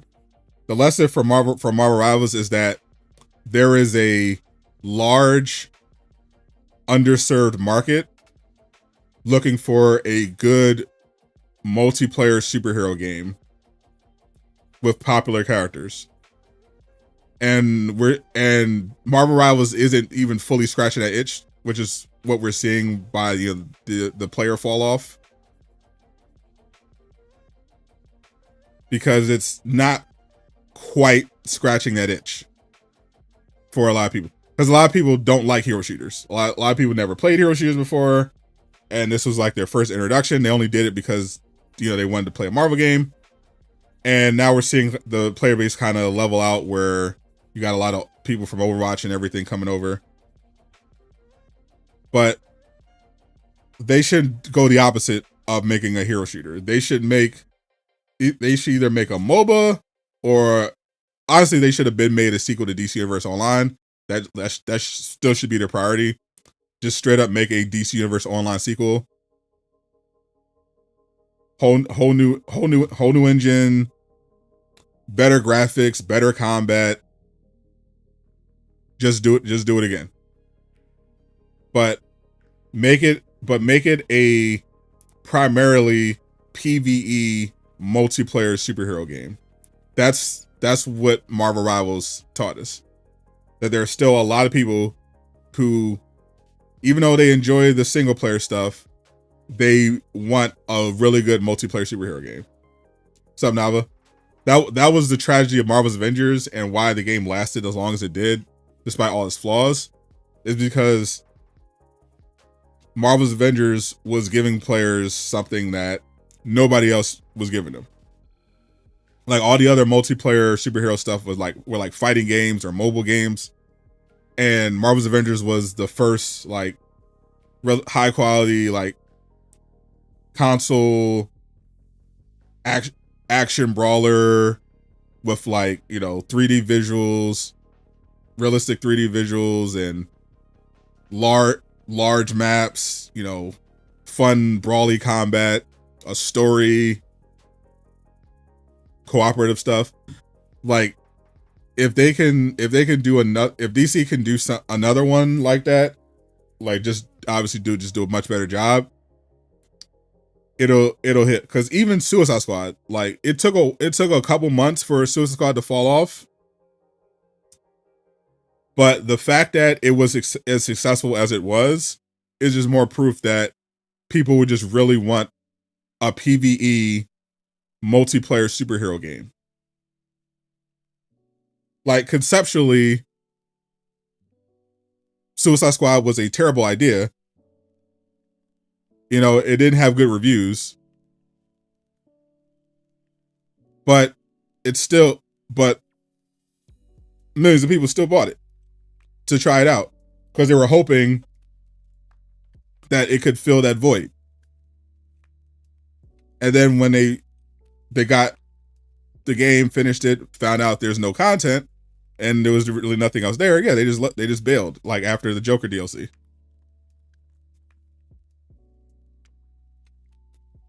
But it's the same with Gotham Knights. Like Gotham Knights had an insane amount of hype leading up to it, and it just didn't hit the expectations. But if you could do a DCU sequel, if you could do like an actual Justice League game or a multiplayer Green Lantern game, that's the one I keep pitching is a multiplayer Green Lantern game, kind of in the style of Helldivers, or just a Justice League game like in the style of Marvel's Avengers, like this would hit because a lot of people just want a good superhero game that's multiplayer.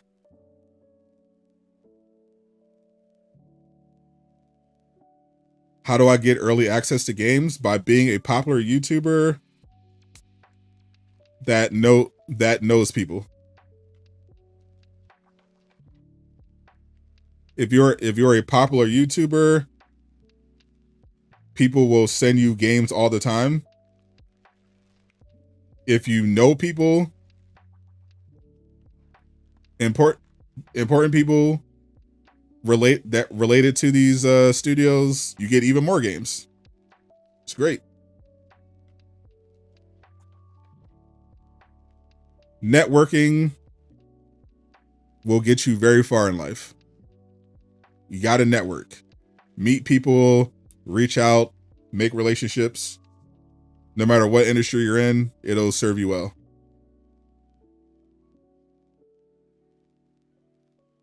Pretty sure Rocksteady was working on a Superman game. They were not. Rocksteady was working on, there are 2 Superman games that were canceled at WB. None of them were related to Rocksteady. The timeline of Rocksteady's content was they made Arkham Knight, they made Arkham VR, then Jamie and Septon wanted to make a puzzle game called Stones, and then WB approached them and offered them Suicide Squad, since the Suicide Squad game that WB Games Montreal was working on, they canceled. And they decided to pivot from Stones, because most of the devs hated it, thought it was ass, to Suicide Squad. Then they spent the next 7 years working on Suicide Squad. And now they're working on a Batman game. They were never working on Superman.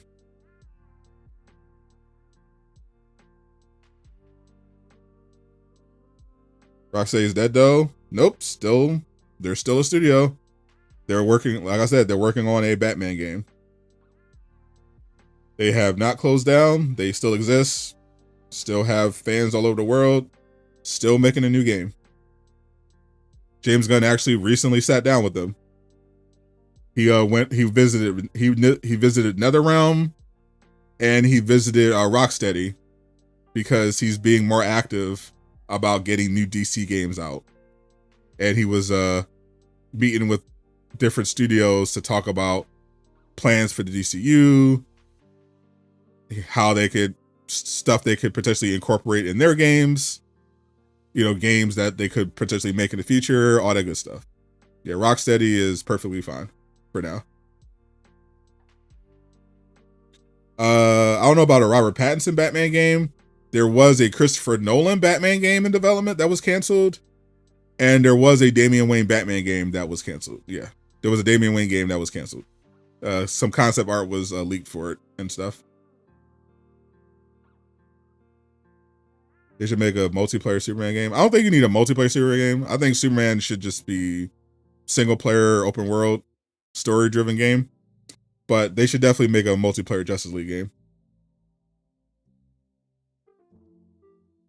DC didn't have its own studio. So DC has its own studio. DC Studios, overseen by James Gunn, James Gunn is overseeing all of DC, but creatively, but yeah, DC Studios, they're doing the DC projects, the movies, the shows, and everything like that. Warner Brothers owns DC, and within Warner Brothers has a gaming division, and their gaming division has different studios who are working on different things, and some of those things include DC video games. So like Rocksteady is owned by WB, and they're making a Batman game. NetherRealms is apparently making Injustice 3. You know, that's how that works. Nolan Batman, yeah. Yeah, I think there's footage of it on the internet. Or at least video. At least images. Let me see if I can find it.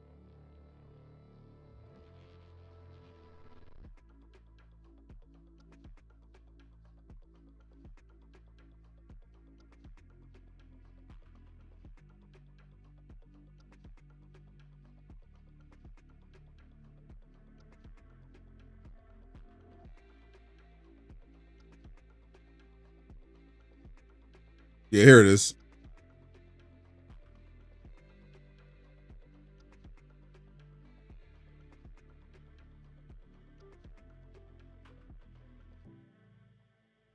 This is the canceled Nolan Batman game.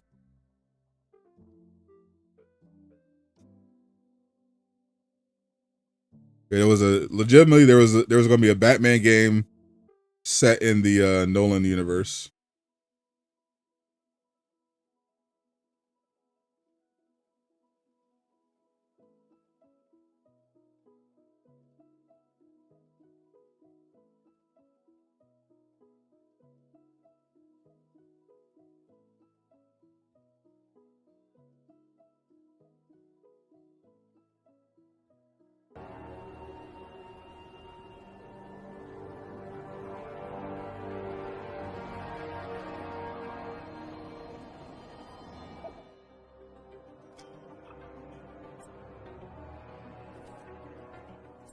Yeah, this is going to be a thing.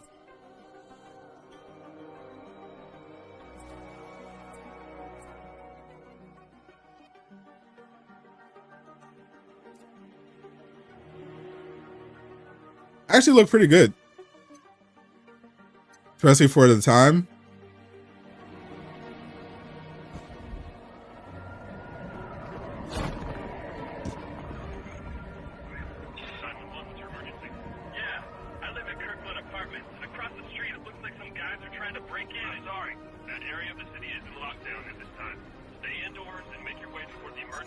If I knew when the trailer was dropping, I'd have a timer on the screen.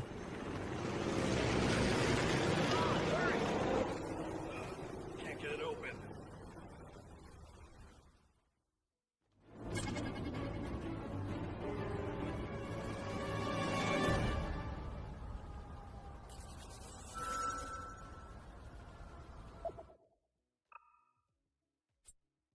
James Gunn again has not officially revealed what time the trailer was dropping.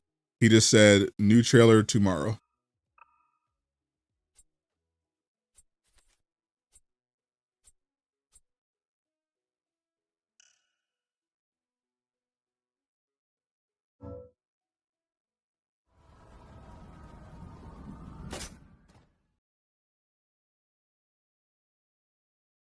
Yeah, that's the Batman trailer. Graphics are bad.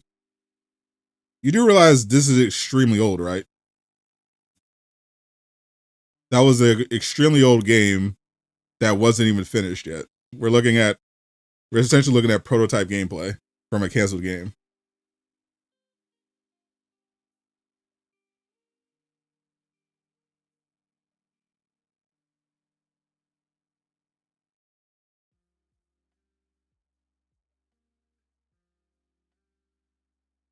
The game was in development in 2006.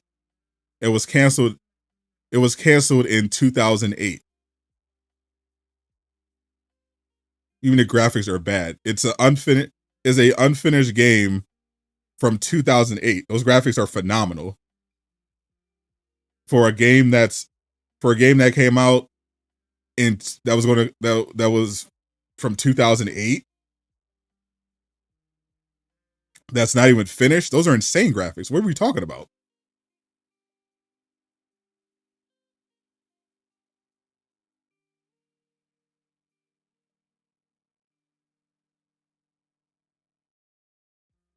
That's almost 20 years. That's almost 20 years ago. What?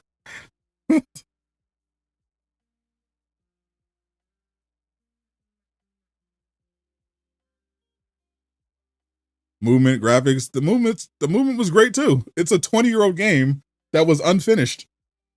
Though they has some really good animations. I love particularly the animation for Batman when he's diving off of buildings. I thought that was a really cool animation. But the gliding, obviously straight out of Arkham, looks just like the Arkham games.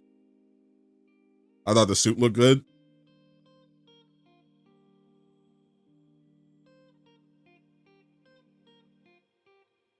They look good. The weird thing about Suicide Squad, aesthetically, yeah, it's kind of a mix, because like the cutscenes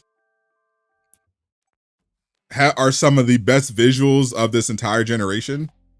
Like how they were able to capture the facial animations, the visual fidelity looks incredible. But the art direction in game and everything like that, it didn't translate well. The use of lighting, everything just doesn't like come together. That's why if you look at people always were comparing it to Arkham Knight, but like they made sure to only do it in the gameplay, because if you've looked at the Arkham Knight gameplay, because of the lighting, the art direction, you could make especially as some of them were cheap by using PC mods, but you could have some really cool cinematic looking screenshots from the Arkham Batman game, but it would look always much worse in Suicide Squad, except if you compare the cutscenes. If you compare the cutscenes in Arkham Knight to the cutscenes in Suicide Squad, yeah, Arkham Knight looks like complete trash in comparison.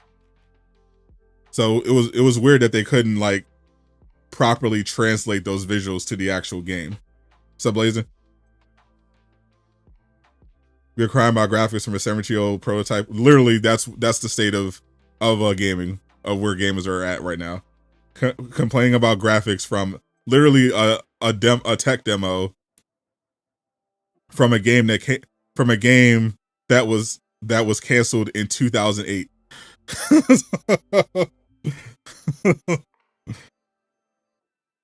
Insane. Why do you think Sky did? Oh, did you miss my video yesterday? Definitely, if you haven't already, check out my video yesterday on Rise of Hydra. Game is officially delayed to 2026. I saw that coming, but yeah, we got official word on that. So unfortunate.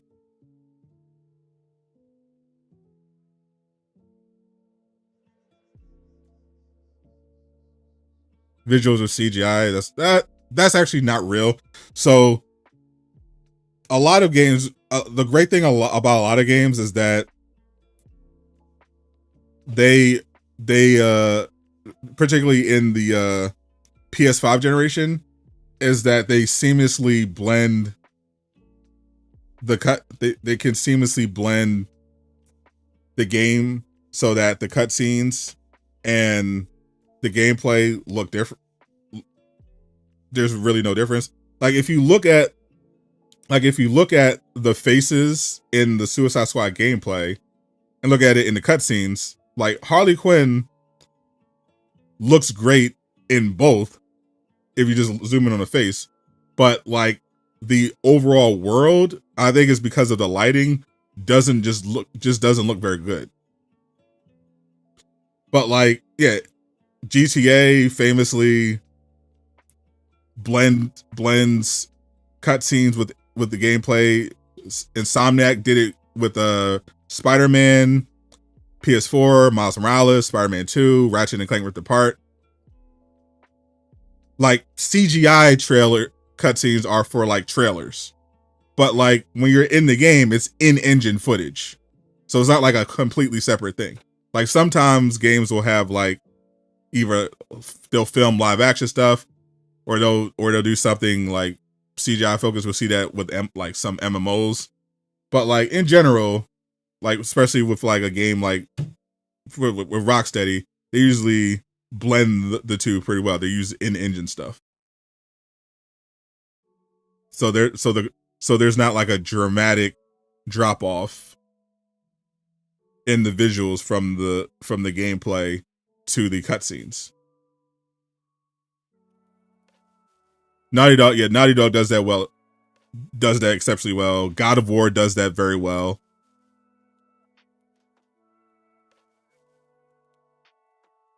I think a lot of the cutscenes had like really good lighting as well. I think that helped as well.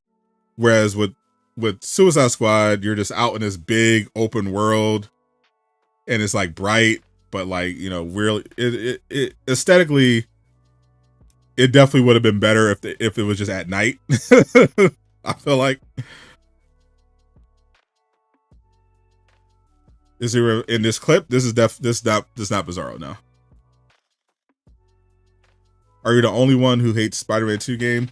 You're not. I mean, you're in the minority, relatively speaking, but yeah, there's a very loud minority of people who hated Spider-Man 2 after the fact. Many of them culture war driven, but yeah, there are definitely some people who claim to have hated Spider-Man 2. Personally, I don't know how anyone like objectively who played it could hate the game, because and like I can understand someone just not liking any of the Spider-Man games from Insomniac, but I don't know how, objectively speaking, if you played Spider-Man PS4 and loved it, you could then play Spider-Man 2 and hate it. And I think a lot of it literally was culture war driven, like people just LARPing, because because a lot of things people claim they hate about Spider-Man 2 were not only in Spider-Man PS4, but done way worse. Like I literally saw a bunch of people say, "Oh, I hate Spider-Man 2 because they gave us all these MJ missions. That's why I hate Spider-Man 2. Spider-Man PS4 is better." Brother, there are 3 MJ missions in Spider-Man 2, and they're not even MJ missions. They're missions where you play as Spider-Man, but you play part of the mission as MJ. There are 6 MJ missions in Spider-Man PS4, and almost none of them are fun. They're terrible.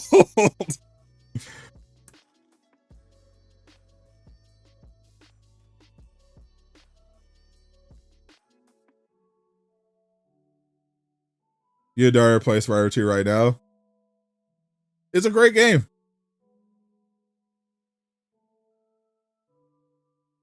The only thing I thought Spider-Man, one of the only things I thought Spider-Man 2 didn't do as well as Spider-Man PS4 is the story, and only the third act of the story. And we know why. We know they didn't have time to finish the game and they had to rush it out, so they cut a bunch of stuff. But the overall narrative of Spider-Man 2 I thought was better than Spider-Man PS4. They just stuck the landing better. But the graphics were better in Spider-Man 2. The web swinging was better. The combat was better. The boss fights were way better. The opening was better. The side missions were better. The MJ missions were better and fewer.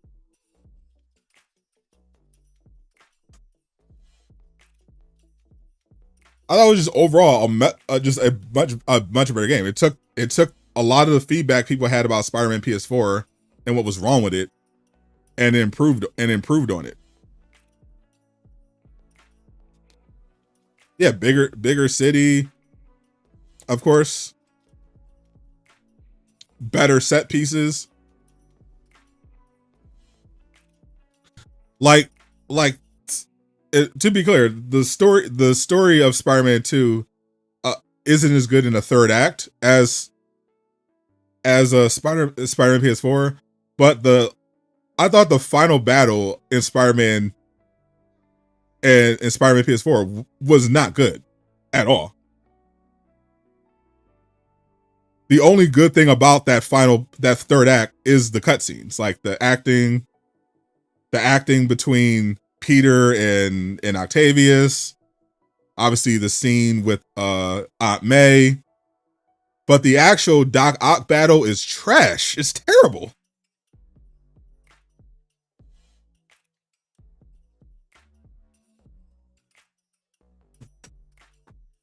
It's probably one of the worst boss fights in the entire franchise. The gadgets in Spider-Man PS4 were better. You could argue the gadgets were better. I thought the gadgets were much more fun. I think the gadgets were just better done. Like Spider-Man PS4 gave you more overpowered gadgets, but I thought the gadgets in Spider-Man 2 were better designed because it didn't take away from the combat. Because at some point it's like, are you Spider-Man or are you Iron Man? Like, what is this? Like, they went over the top, I thought, with the gadgets.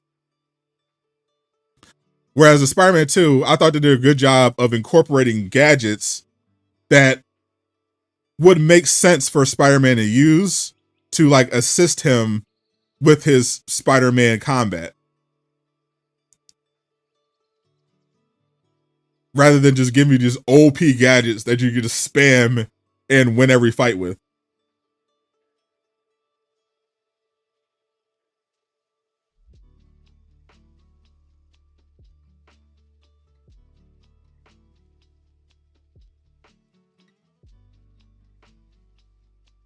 Ironheart trailer's out, we know. The reviews are not great.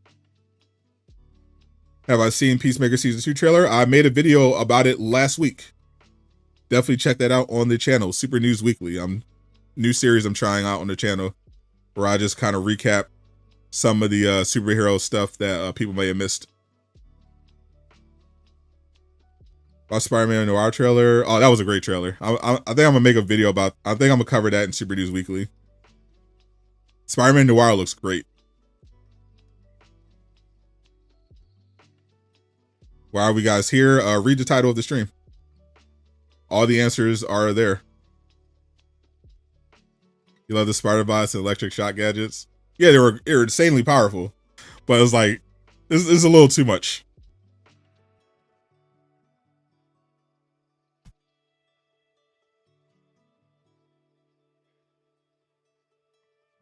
Yeah, Spider-Man Noir looks crazy. I thought it would. Like when I heard Amazon was doing a Spider-Man Noir show, I was like, oh, this with Nicolas Cage. I was like, oh, this is gonna be peak. But yeah, visually perfect. I hear they're releasing 2 versions, one in color and one in black and white. I'm gonna definitely watch the version in black and white because that looks so clean.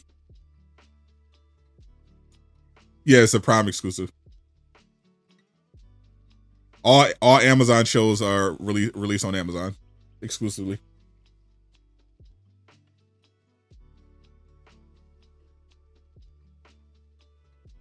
I thought they did an insane job with the suit and the effects. Like it looks perfect.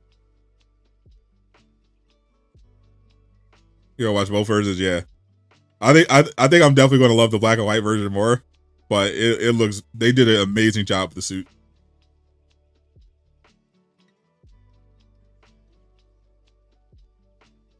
You know the game is delayed because why did I show against the game? Because the game's delayed. The whole purpose of showing gameplay is to promote the game for the purpose of selling it.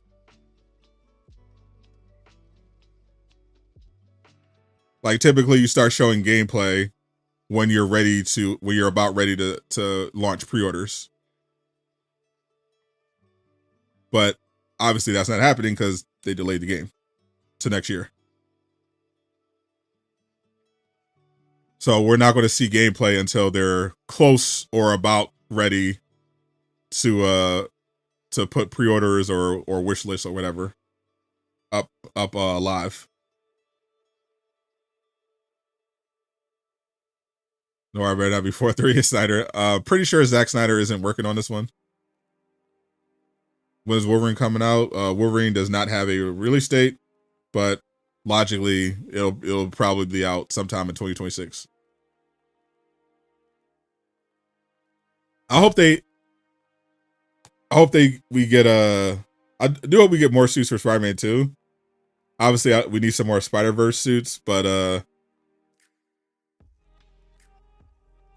if they could get the Amazon Noir suit, that would be clean. Hi from sunny Scotland. Shout out to Scotland. They literally took the Into the Spider-Verse suit and translated to live action. Exactly. Like they actually cooked. Like I could when I see like that level of detail and care, I know the show's going to be good. Like in general, Nicolas Cage, like when he's not doing obvious cash grabs, is going to do good work. Like when Nicolas Cage is actually when Nicolas Cage actually cares about a movie, it's always good. Like Nicolas Cage had a run where he was just doing stuff because he just needed the money, because he like wasted his money on like stupid stuff. But once he got financially stable, then he went back to just cooking. Like he does great. He has great taste in projects in general. Nicolas Cage knows how to pick a good project. I cannot wait for it. That should look so good.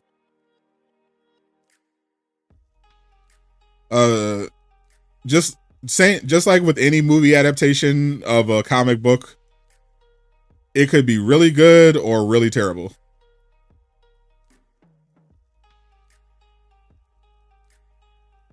Or just mid. Depends entirely on the quality. Who's making it,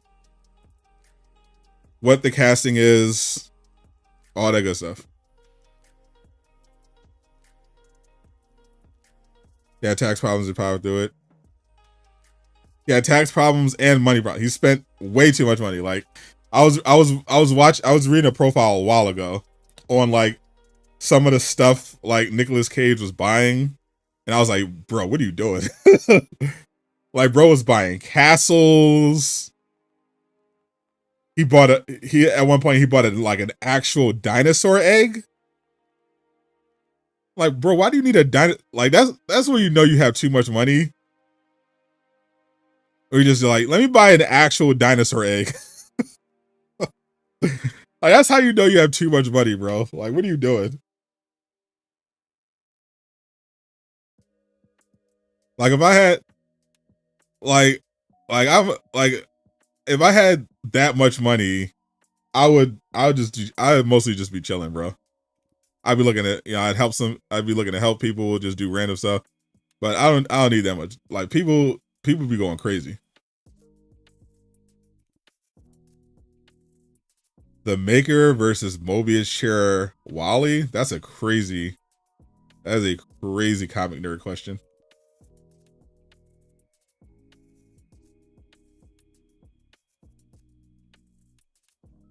Yeah, like even PlayStation, like recently we finally got to see some more Ghost of Yote gameplay. But that's because they like were putting the game on sale. Like right there, they were like, "Hey, pre-orders are live on this date. Here's some gameplay. Here's a new trailer." Like that's generally how they do it.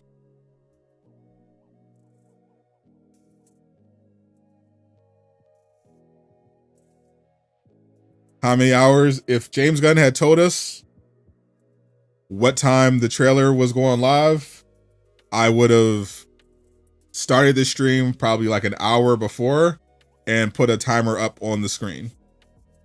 But none of that happened. So here we are.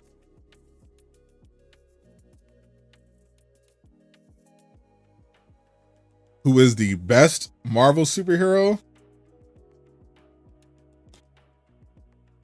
What do you mean by the best? Are we talking about the strongest? Are we talking about who's the best at embodying the characteristics of a superhero? Or are we talking about my personal favorite?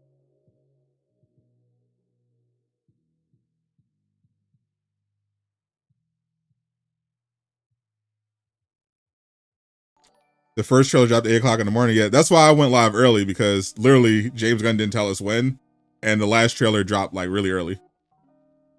Damn, even Paul Tassi said the Ironheart trailer was bad. Oh no. I haven't even watched the new one yet, but literally everyone on my timeline is saying the trailer is terrible. And apparently it's only 6 episodes. And the premiere is dropping 3. So you know Marvel is trying to get this show out of here, bro. That's crazy. They know Ironheart is trash. Holy. They're like, we're gonna drop this trailer at the last possible minute. We're putting out 6 episodes, and we're gonna put half of them out on launch day. That's crazy.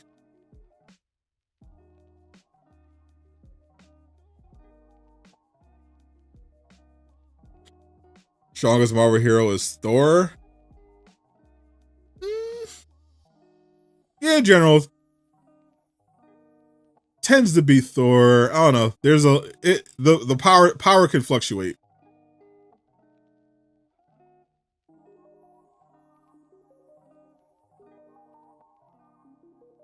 Like Sentry, generally speaking, is stronger than pretty much every Marvel hero. But if you get Hulk mad enough, he's stronger than pretty much every Marvel hero. So it kind of depends. If you want to technically count Wanda as a Marvel hero, she could just make you not exist. So it depends.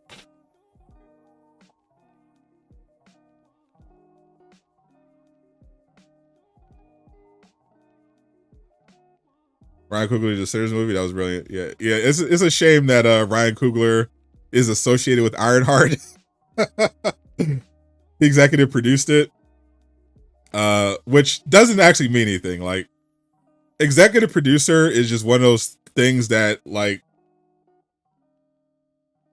people will throw out there. Some studios will sometimes do this, like, because you can get a executive producer credit for pretty much anything. Like if they bring you in for one day and ask you some questions, or like ask you to look at some film and give your thoughts, that could get you an executive producer credit. So like sometimes what companies do is they'll get somebody like big and like bring them in just so they can give them an executive producer credit and so that they can put their name in the promo material to promote it.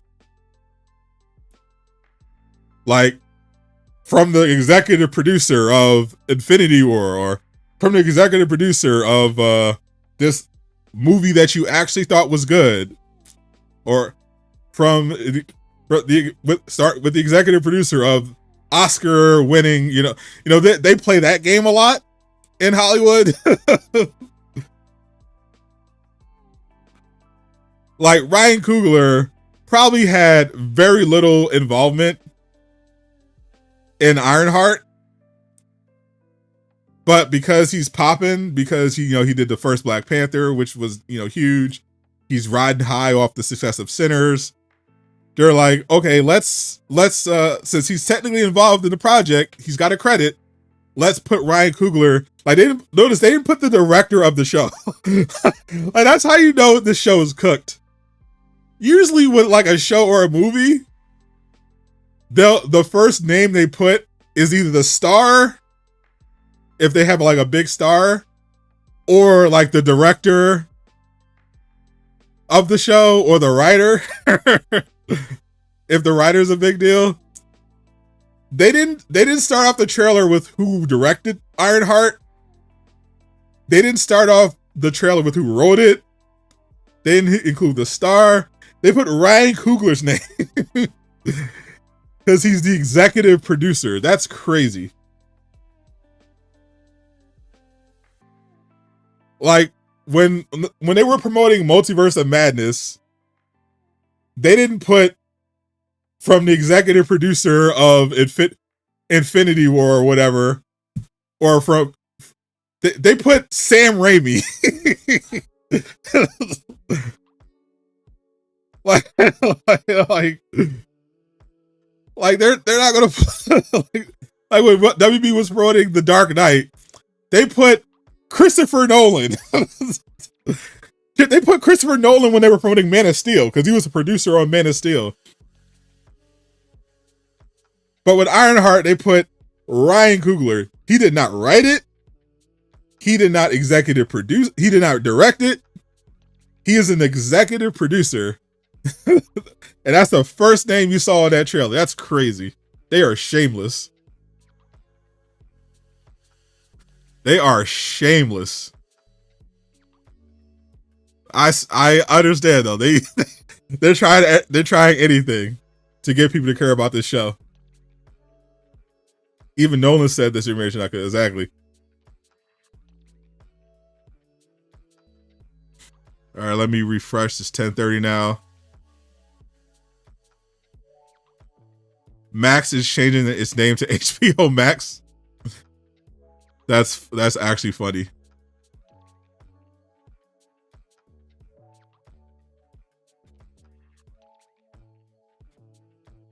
James Gunn still has not given any updates on the Superman trailer.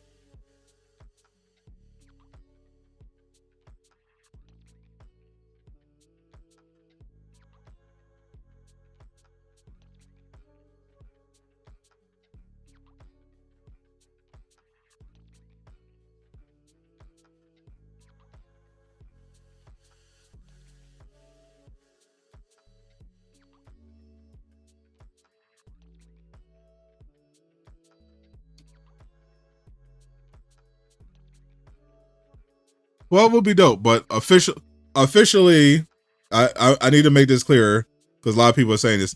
Officially, there is no release time for the new Superman trailer. Officially, there is no release time for the Superman trailer. James Gunn hasn't said it. WB hasn't said it. None of the news articles that have covered it have said it. None of the people who cover this sort of stuff have said it. None of it's out there. It's not. I've been checking Twitter. all morning. I checked the Google News. I checked James Gunn's socials. None of the official time is not there. I'm literally looking at the timeline right now. I'm literally looking at James Gunn's Twitter right now.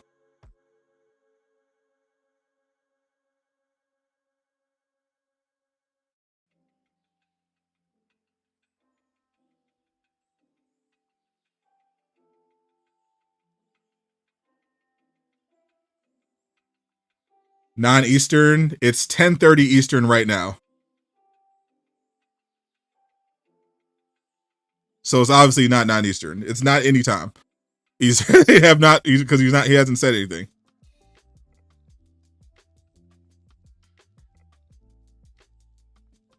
The only thing I saw was one article speculated that the trailer could come out sometime between 9 and 12 Eastern. But the article literally said they were speculating because James Gunn did not give an official time for the trailer.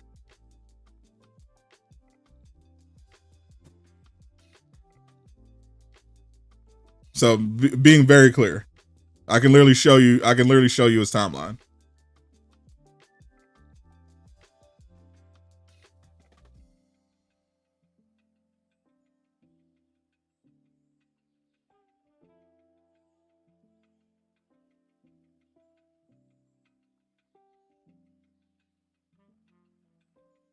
Because it's getting a little obnoxious now.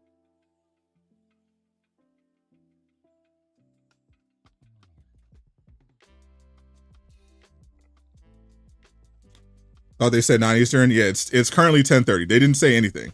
That's why I'm being very clear. And like James, I'm putting this up now, then I'm gonna start timing people out. But I'm gonna show you James Gunn's actual page.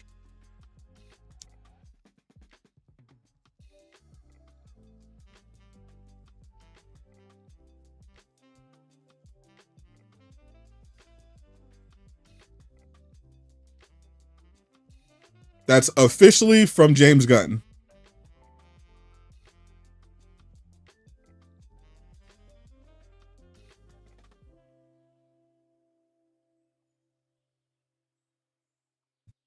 Officially, that's from James Gunn himself. Eyes up here, trailer tomorrow.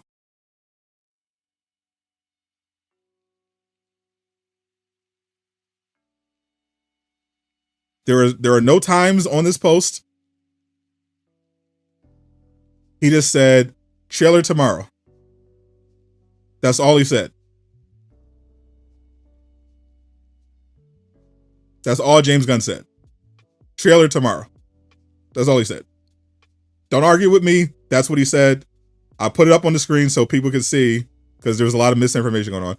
This is officially what James Gunn said about the trailer. It's just coming out tomorrow. It could be at 12. It could be at 11. Could be 11:30. Could be at 1. James Gunn did not say what time it was. He just said Wednesday. He just said trailers dropping tomorrow, included a little preview. Just to be very clear, because people are trying to argue with me. Don't argue with me. You're wrong. This is what James Gunn said. Here it is. Boom. That's the end of it. That's what James Gunn said. Leaked is just another way of saying I made something up for clout. James Gunn officially said it's just coming out tomorrow. No other news outlet reported on any other time. So we're just kind of guessing at what time it might come out. To be clear, he did not give the official time. Nobody is running with the official time.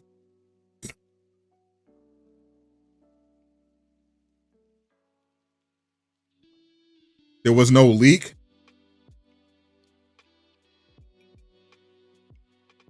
We're just waiting to see when it is.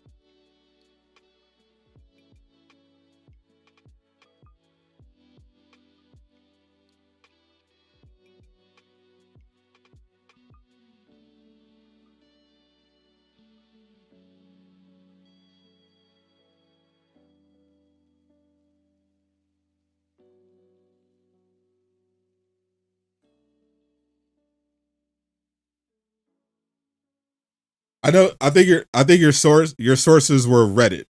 Your source is Reddit. Yeah. There's a Reddit post claiming that this is the leaked times for every time zone.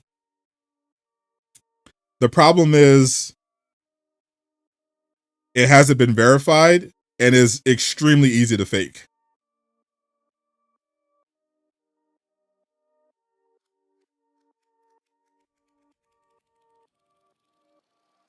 You got to be very careful about what you believe on the internet.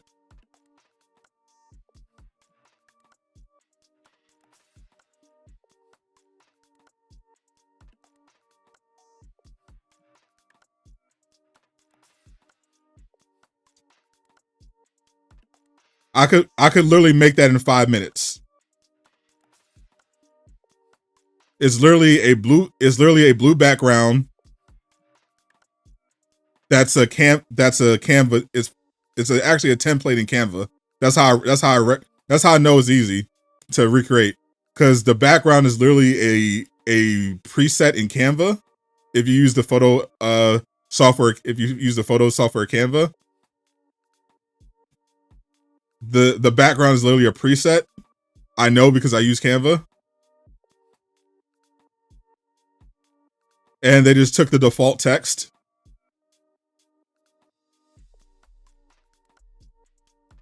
Like the rent, it doesn't even have rent. You can tell someone typed this because they didn't even properly do capitalization. Yeah, they literally just copy and pasted the Superman logo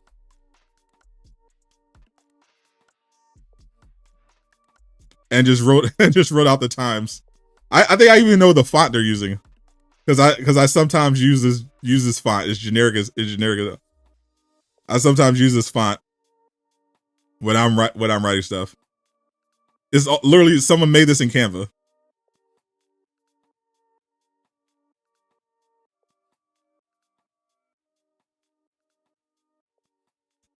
They use Impact Regular. They use Impact Regular font. I do it. They they use Impact Regular font and Canva sans, and they use a Canva blue background, and just pasted the logo on top and just wrote out the times. Like they literally made this in Canva. Holy, they actually made this in Canva. That's actually funny. They literally made it in Canva.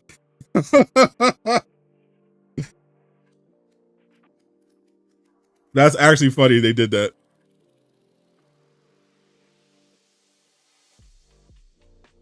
I can literally see. I can literally see everything they used to make it. That's funny.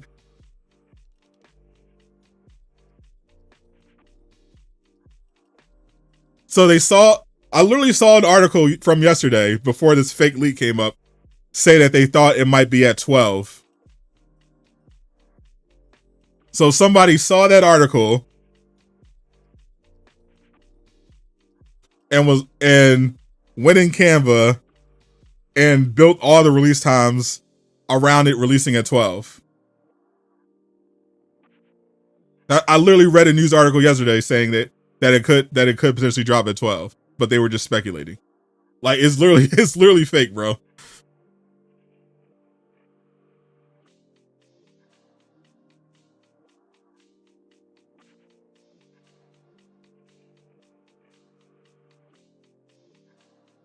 They took somebody else's speculation and just ran with it as if it was their own, and pretended it was a leak. That's funny. That's actually funny.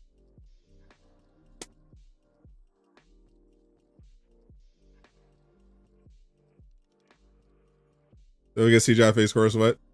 Do I think the new Arkham game is going to be a Batman Beyond game? I don't. I think it's going to be extremely generic. I think they're going to play it very safe. Hope they release it tonight. I don't think it was releasing tonight. So new trailers typically release between 9 a.m. Eastern and 1 p.m. Eastern. That's typically when new trailers release, between 9 and 1.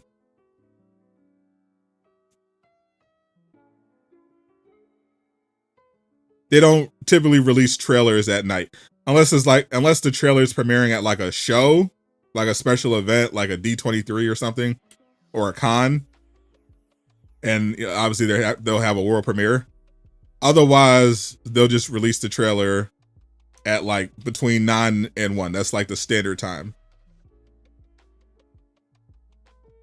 for a trailer, and which we've seen. We saw at 9 we got the Ironheart and a Smurf trailer. Like so it'll be in that range between 9. It'll be sometime between 9 and 1 is when the Superman trailer will drop.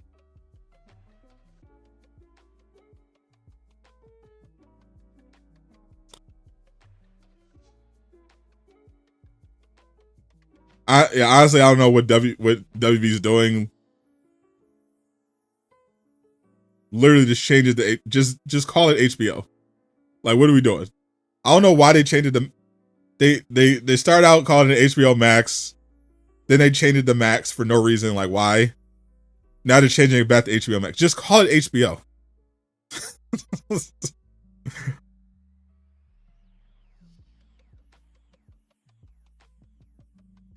I mean, unnecessary dislikes this trailer's gonna get. Not many. Like, as much as the Snyder cultists tried to hate on it, like, most people love the Superman trailer so far. Like, the actual, like, dislike ratios on the trailer is, like, not, is just, like, really good. It's just a minority of people at this point. Like, most people, I think, are just invested in the Superman trailer. They just think it's gonna be good. I'm not too worried about it getting disliked. Dropping HBO name. Literally, like, HBO is a huge brand name. Like, why would they drop it? Dropping it from their streaming service was dumb to begin with. Now they're changing it back. Like, just call it just literally just call it. Don't just drop the Max. Just call it HBO, because that's what it is now. It's HBO now.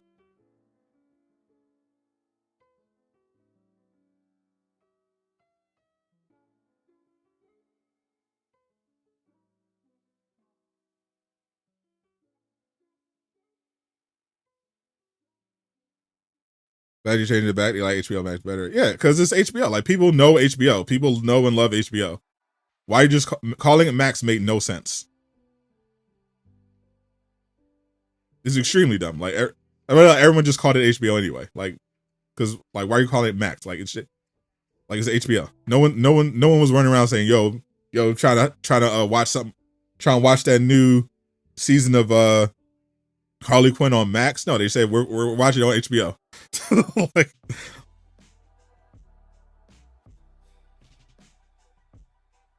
Max, same energy, exactly, bro. No, like, stop trying to be. This is people trying to be too clever for their own good. Like, no. Stop trying to be different for the sake of being different. You're not 10 steps ahead. You're 10 steps behind. Stop. Trailers dropping between now and 1 o'clock.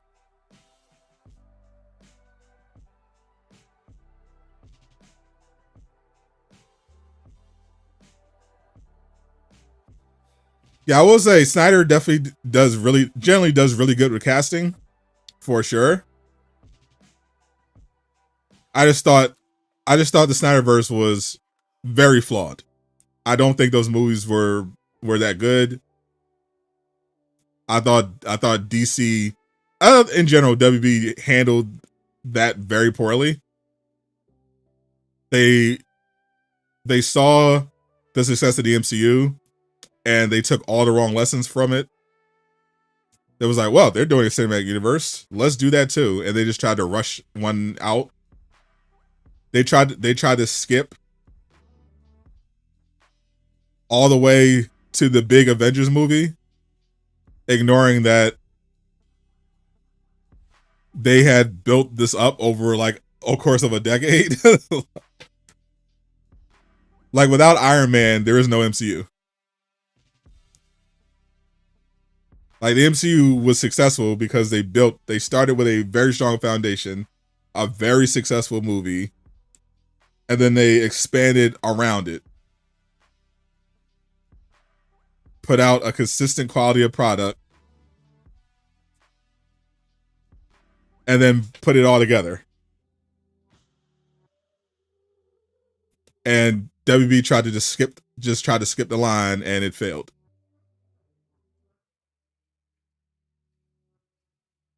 The only thing I've heard about that Avengers game is that based on what I was told about the Avenger game, I'm not expecting to hear anything about it anytime soon. Based on what I was specifically told about it, I'm not expecting any announcements anytime soon. Can't wait to see Lobo kick Supergirl's ass. Is it going to be like a team up movie?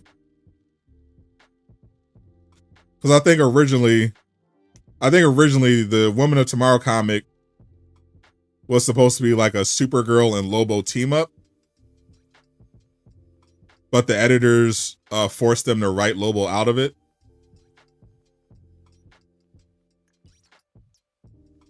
I don't think it was supposed to be a Lobo versus Supergirl movie. Martha! Why did you say that name? Why did you say that name?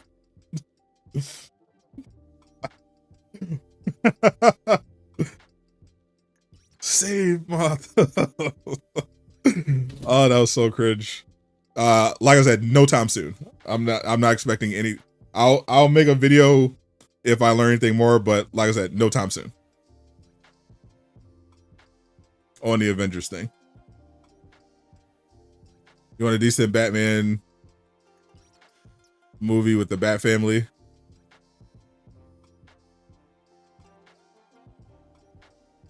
You admit that was stupid off the joint. You don't believe it was spoiler written? I think objectively it was Batman Superman was spoiler written. That's why that's why they had a Snyder cut. Because it was a 4-hour movie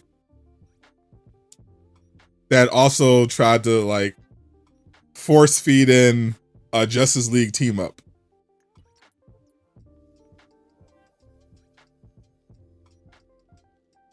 It was just a bad script. It was a badly. Also, Jesse Eisenberg, I would say in general, Zack Snyder was really good when it came to casting.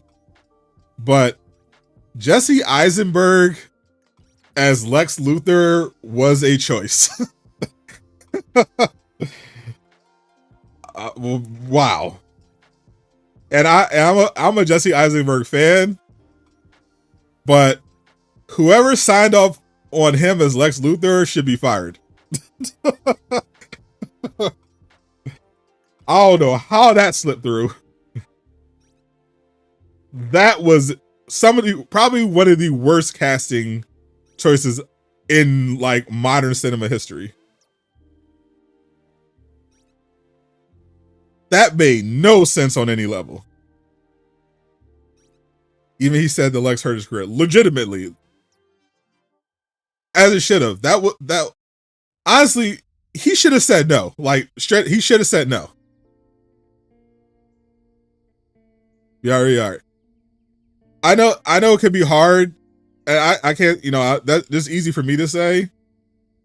I'm not an actor, and I'm sure that he was like, oh well, I get to be the main villain in a Batman and Superman movie. Of course, I can't say no to that. He should have said no to that. He should have said no to that. Sometimes as an actor, you got to know, you know what? This ain't right for me. I need to stay in my lane. He should have been Toymaker or Riddler. Yeah, 100%. Now, Riddler, great. That would have been a great Toyman, Riddler would have been great. Great Jesse Eisenberg characters. 100%.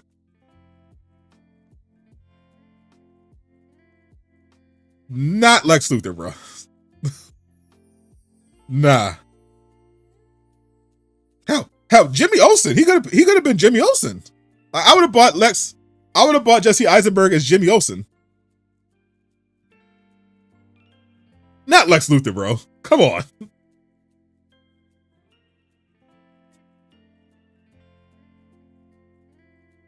What are we doing?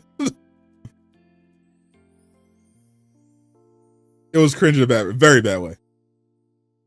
Now, James Gunn's Jimmy Olsen, I think, is perfect. Like James Gunn absolutely cooked with the casting. Like they have a great looking Lex Luthor. David Corenswet looks great as Superman. Obviously, perfection on Lois Lane. Love Mrs. Maisel. Always thought she would be an amazing Lois Lane. Their Jimmy Olsen is perfect. They cooked with the casting.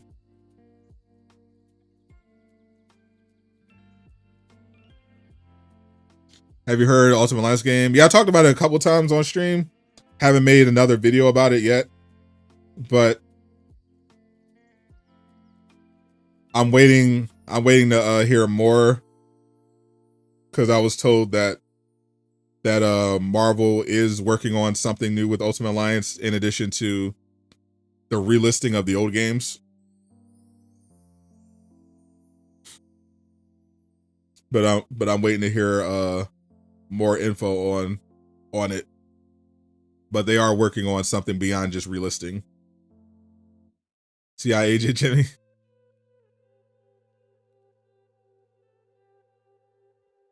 Rebel Slop. Oh my god, Rebel Moon.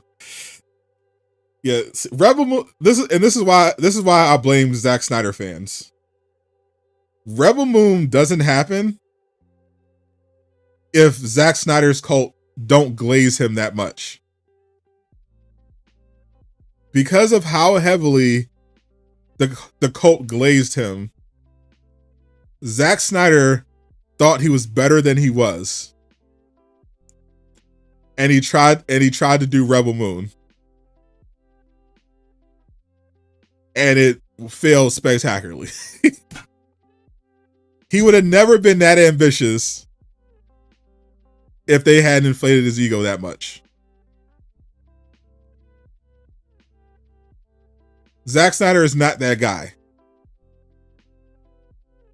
He should have got a lot more help to put Rebel Moon together. And just should have stuck to directing. Walmart Star Wars. Literally Team Star Wars.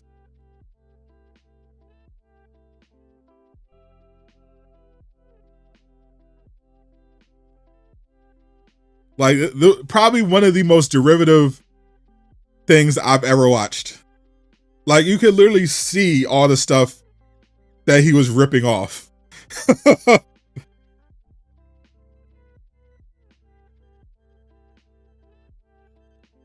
Snyder was exactly. Snyder needs to know his place. He's a talented director. Let someone else handle the script and the editing. Stick to directing. Like, stick to make visuals, what looks good. Do that. Focus on that. Let someone else handle the rest.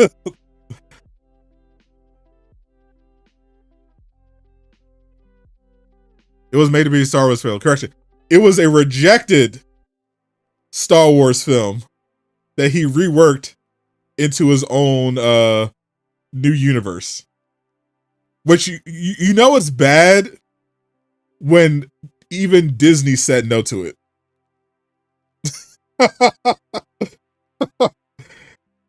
Like, keep in mind, Disney said yes to the Acolyte.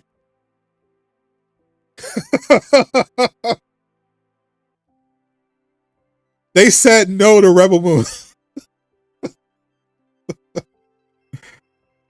They said yes to Secret Invasion.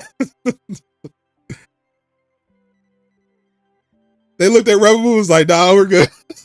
We're good, buddy. We're all right. We're all right, bro. You keep that. They said yes to Snow White. They said yes to Rachel Ziegler's Snow White. They chose Zack Snyder. No, we're good. No, that's okay. You can keep that, bro. That's crazy.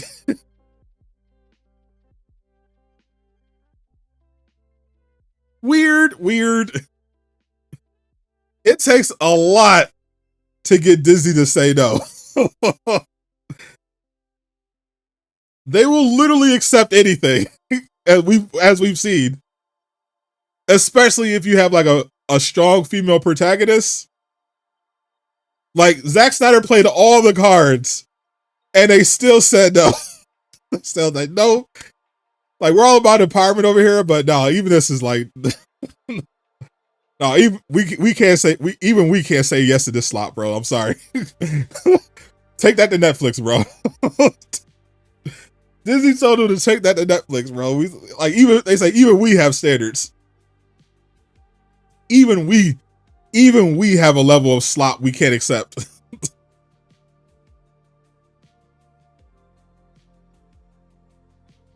You'd rather watch Fan Four Stick? Legitimately a better project than Rebel Moon. Legitimately a better movie than Rebel Moon.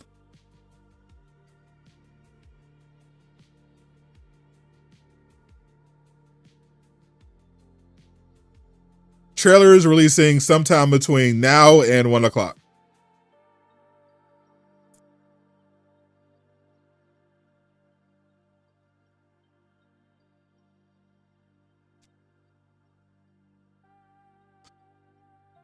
Here's the thing.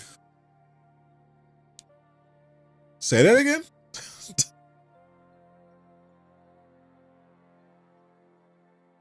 I wonder if Zack Snyder is still trying to make a Rebel Moon game.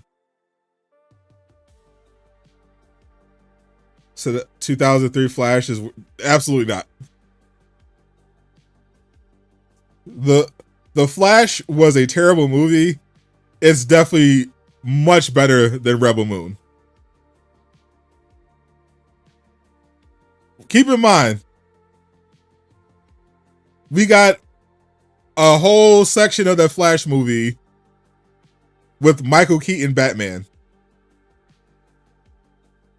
That Michael Keaton section is better than both Rebel Moons. Hell, even the Supergirl, because I thought they even did a good job of Supergirl. The Flash was actually the worst part of the Flash movie.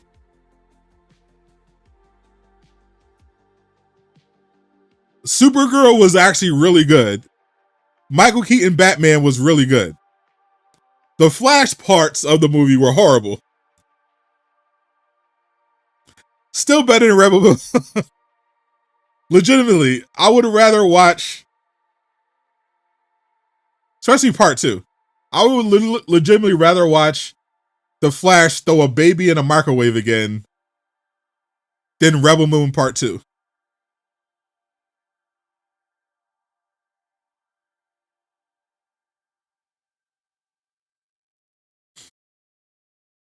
I feel like Rebel Moon Part 1 was like, it was kind of like a worse version of Force Awakens.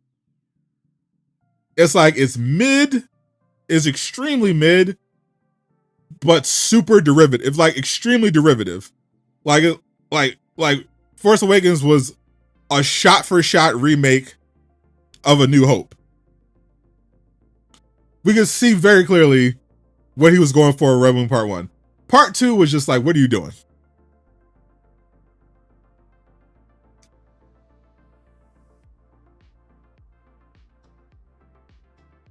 The current schedule of so the current fate, what they have so far for the DCU, you have Superman, Peacemaker season 2. There's a Supergirl, Woman Up Tomorrow, Lanterns. I think there's a Creature Commando season 2. So in terms of what James Gunn's personally working on, he's doing Creature Commando season 2, the Authority movie, and obviously he's Peacemaker guy. I'm not sure if he's doing the Waller show, but I know he's doing the Authority and obviously Peacemaker.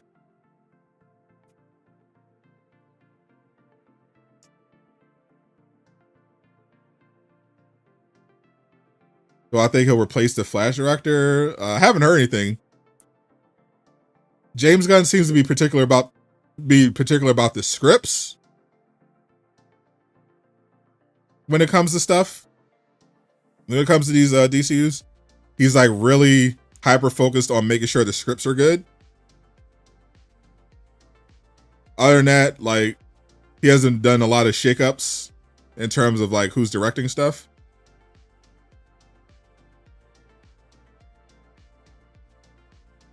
But he's really been adamant about making sure the scripts are done before fully greenlighting a movie. Because that was one of the mistakes that were being done over at Marvel. That's why James Gunn movies don't have a lot of reshoots, because he likes to make sure like it's actually like done before they start shooting. You know, crazy concept.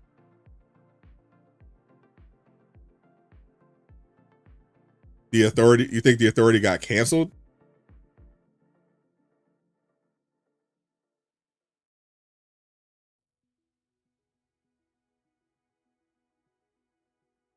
It's not canceled.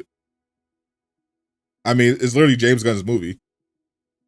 The latest report is that they're reworking it, but it's not canceled.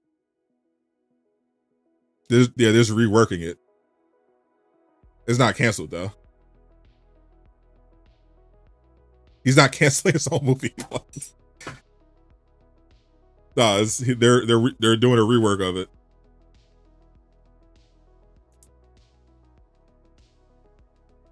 Which is fine. Like, the Authority, I think, is going to tie in with the Superman movie, which obviously James Gunn is busy with. But yeah, they probably needed more time. You know, the DC universe is developing. They have new projects coming all the time. So yeah, they're probably just reworking it so everything lines up with what they're planning.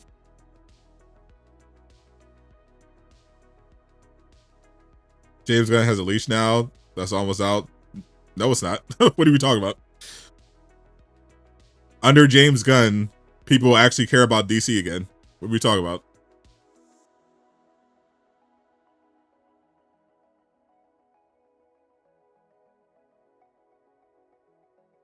People, Penguin, one of the highest reviewed shows ever. People really, Creature Commandos did well. The Superman trailer, one of the most viewed trailers of all time. Obviously, people love Peacemaker, very successful for HBO Max. A lot of hype for season 2. Like, what are you talking about? He's on a short leash. He's on the leash that's running out. He hasn't even released his movie yet.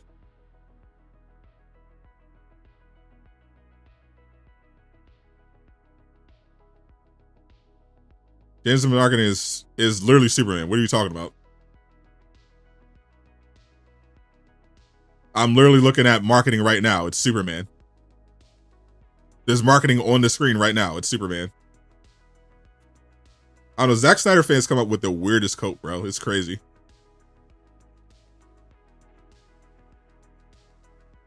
It's actually really sad how Zack Snyder fans just can't appreciate literally anything unless Zack Snyder is involved in it.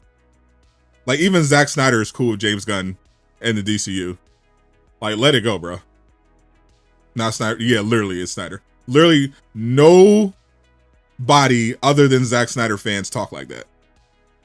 Oh, literally, it's exclusively Zack Snyder fans that are making up like weird reasons to hate on James Gunn. Like, what are you talking about here? Like, he's not marketing Superman, he's marketing himself. That literally doesn't make any sense.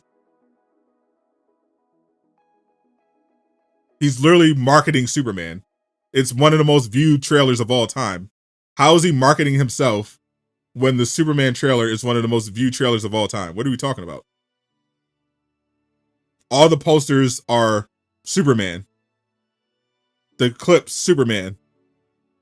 Look up, Superman. That's what I mean. Like, Zack Snyder fan is literally only Zack Snyder fans who are doing stuff like this. It's so weird.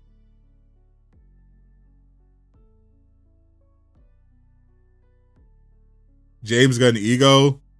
Zack Snyder ego. What are you talking about? Like, literally, it's just this cringe anti-James Gunn stuff from Zack Snyder cult. It's so cringe, bro. They are the weirdest people on the internet, bro. It's so creepy how obsessed they are with, like, such a mid director, bro. Like, holy.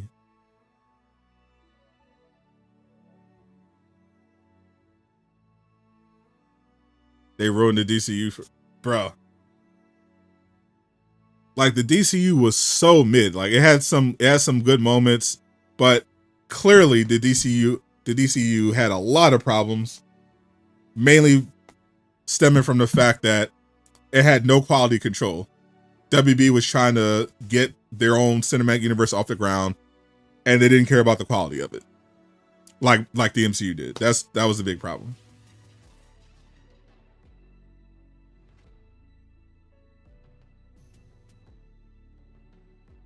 James Gunn confirmed it. Let's see it. Let's see if James Gunn confirmed it. Let's see. James Gunn has not tweeted anything new.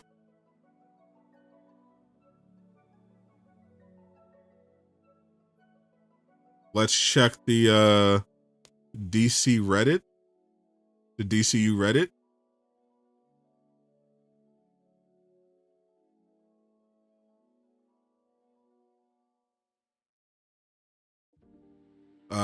They don't have anything from James Gunn. Last post they had was 3 hours ago.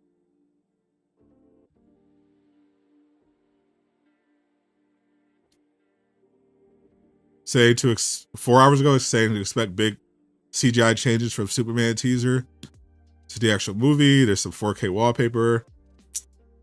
Yeah, nothing from James Gunn.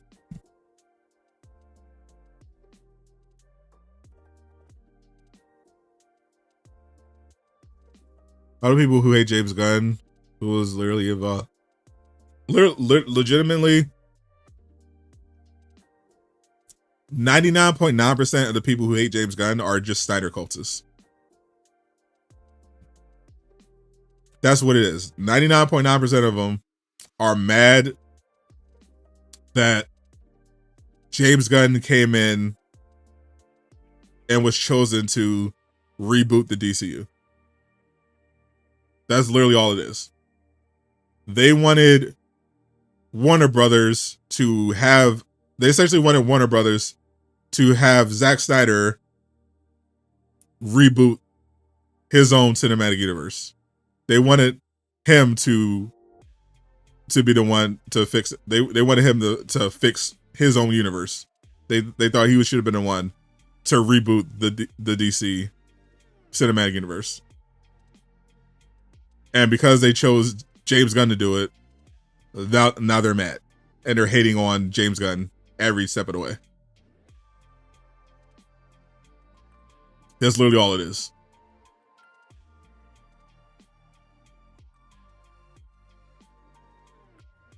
The characterizations in the DCU are on. Shazam was brooding teenager turned into an adult 4-year-old. Superman brooding in a gray world, destroying neighborhoods, snapping necks. Yeah, exactly. Like that's why I thought they should have been more calculated.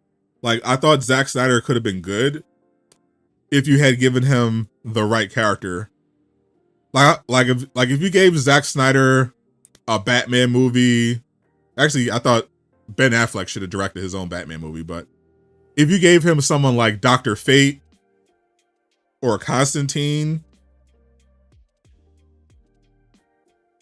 I think, or even Green Arrow, I think Zack Snyder could have came up with something really cool. With Justice League, even like straight up, give him Justice League Dark. Like I would have definitely tapped in for a Zack Snyder interpretation of Justice League Dark. But he was not the right fit for like a Superman movie, like the mainline stuff. It just didn't work.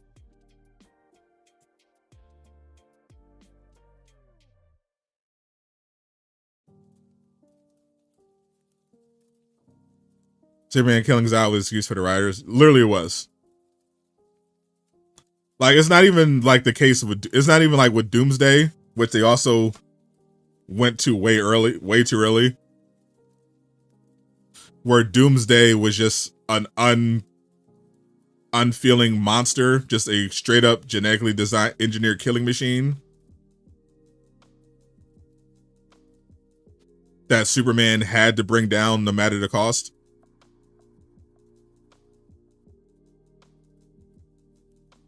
Though the comics, Doomsday is pretty much unkillable, but he always comes back. But that's not. They didn't even set up that scenario. They just set up a scenario where it's like, this is inconvenient.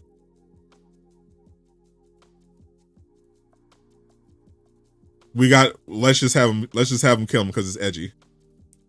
Like, he did it because it was edgy. He wanted to make a statement. He wanted to be subversive. That's why he did it. He thought it would be subversive to have Superman commit a murder in his first movie. It was very much Rian Johnson Star Wars energy.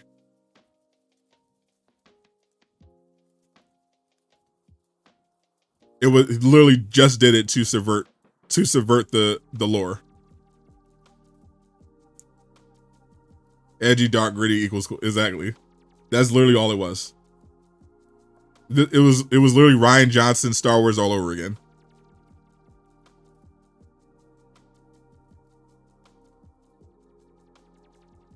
Which James Gunn DC project is next? The next James Gunn project after Superman is Peacemaker Season 2. It releases in August. Superman releases July. James Gunn's Peacemaker Season 2 releases the next month in August.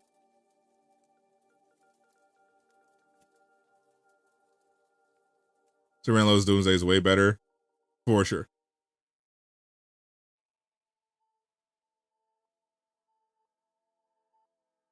I haven't heard anything new about Marvel games yet, unfortunately. I gotta catch up with Miller. See if anything new happened. Now that Rise of Hydra is delayed.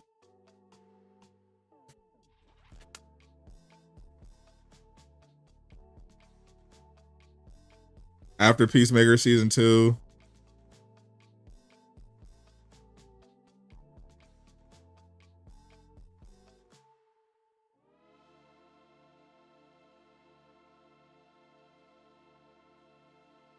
Supergirl Woman of Tomorrow is scheduled for 2026. But it's not a James Gunn project. But it's the next DCU project. It's not James Gunn though. But it's the next DCU movie.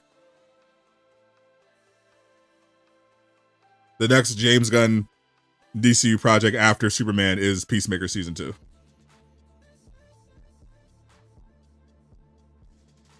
Wonder Woman 1984 was booty AF.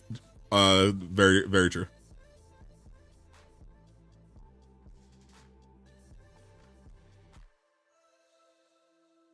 Let's see. When does Lanterns come out? I want to see that. That's the show, though. I think they started filming.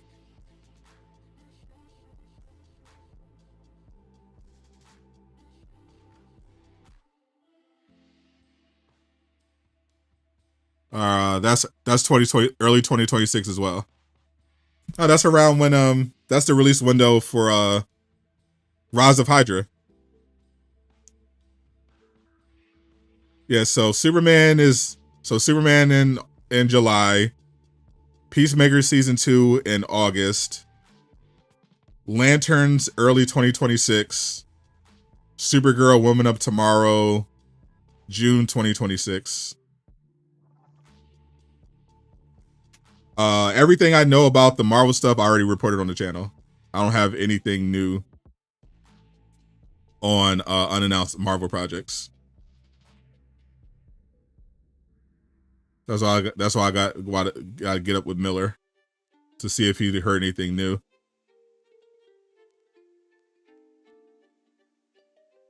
What's the other DC project? I'm actually not looking forward to the show about the Amazons, the mascara. I don't know, that show sounds like it could be terrible.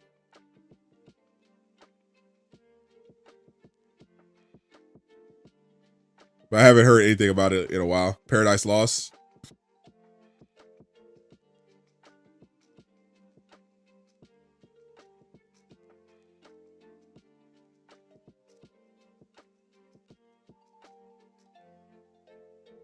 They also have a Clayface movie coming out. It's going to be a while before we get Brave and the Bold. I think Brave and the Bold is like 2 years away. Hello, no. Oh, man.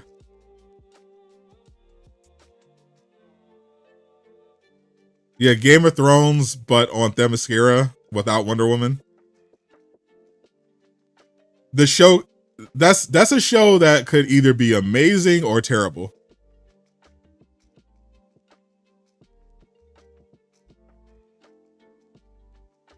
And like no in between.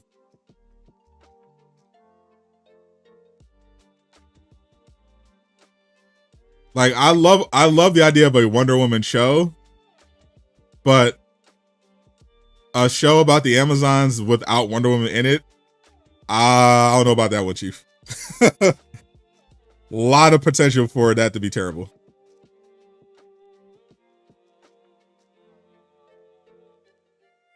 Yeah, the Clayface movie sounds interesting.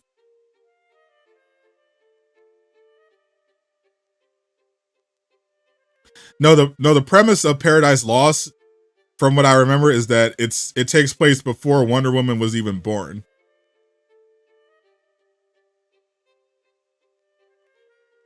Or it's like early goings for the lore.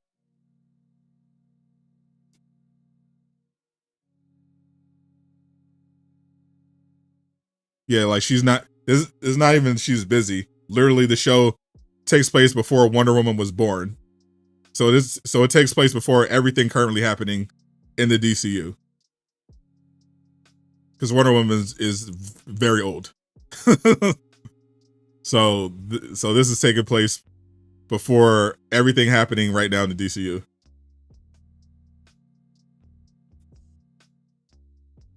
Yep, just Greek gods and Amazons. Just nothing but muscle mommies and Greek gods. That's it. No Superman, no Batman, no nothing. Not even Wonder Woman.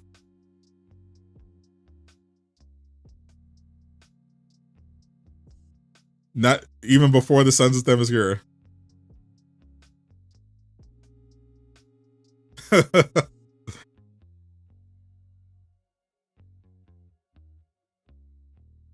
You like Daredevil Born Against the Us?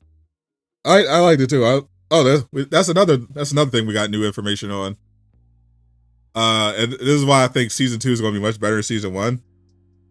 Season 1 clearly was like they were working through the fact that they had to repurpose the episodes from the original, which was clearly going to be slop. So it doesn't quite work, but it was still really good. But you could definitely tell that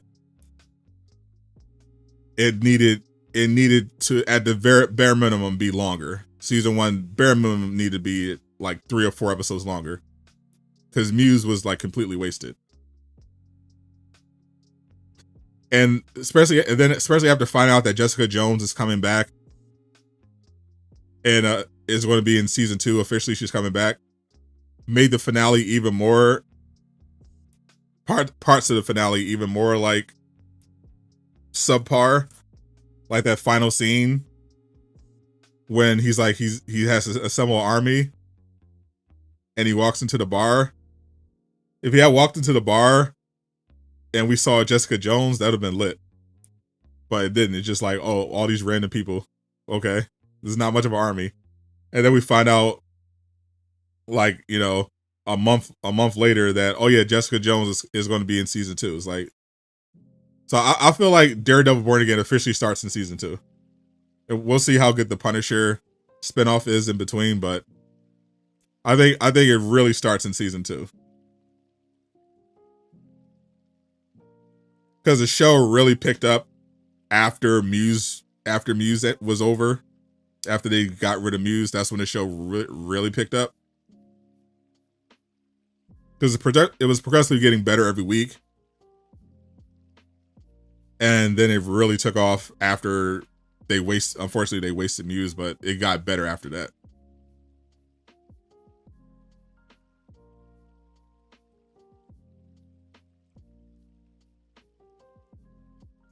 The whole season was just kind of a setup for, yeah, it definitely feels like season 1 is a setup for a much better season. It felt like this should have been, and I said this at the time, I feel like Daredevil Born Again should have just been one season. Like when we heard 18 episodes or whatever, that sounded cool. Like having this, you know, short season, definitely, and then splitting up. It feels like they should have just made one long season, like one 18 episode or so season, 18 episodes or so season, and then fully fleshed everything out.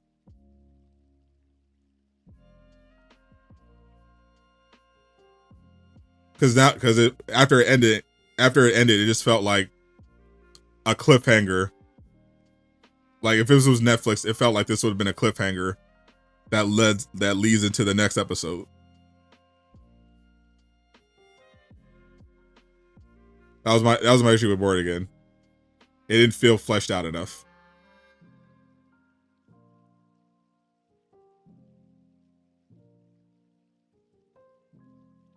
And I feel like if it was longer, it would have definitely helped a lot.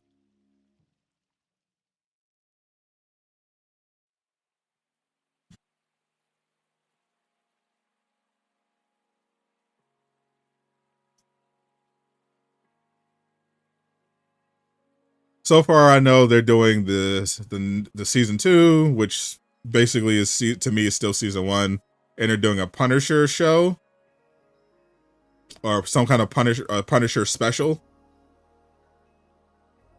But I don't know what they're doing beyond that, because the ratings for Born Again were not very good when it aired. But I heard it did end up eventually driving some subscriptions. I think word of mouth eventually led to more people signing up to check it out. So it did drive some revenue. But when it first aired, especially, the ratings were really bad.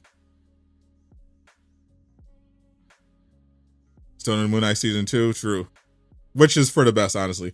I thought Moon Knight is great, but the character, the show is ass. They should have never fired Bo DeMaio. Another, I hope X-Men 97 doesn't fall off, because it'll be the second show that fell off because Disney fired Bo DeMaio.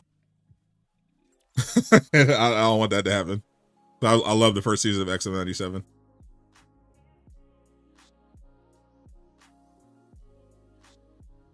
I don't think we'll see the fall off if there is one in season 2, but it could pop up in season 3. But we saw it immediately in Moon Knight. Like after episode 2, show went down the drain.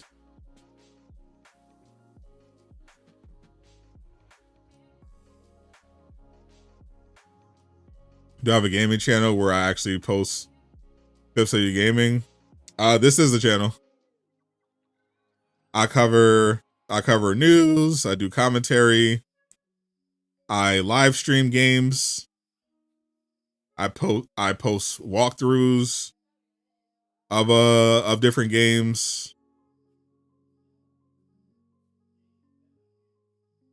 I have a second channel where I plan on doing more. I think I'm planning on doing non-superhero stuff on the second channel.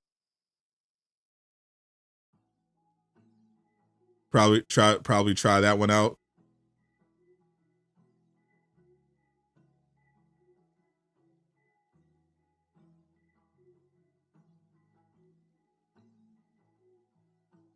Is it true that Avengers Doomsday is filmed with an unfinished script? I mean, I feel like that's like been every MCU project. Like all MCU projects are just that's just kind of been the standard. All MCU projects are kind of like constantly in flux. That's why they have so many reshoots. They'll just rewrite something because they don't have like a lot of quality control. But let me fact check it. Yeah.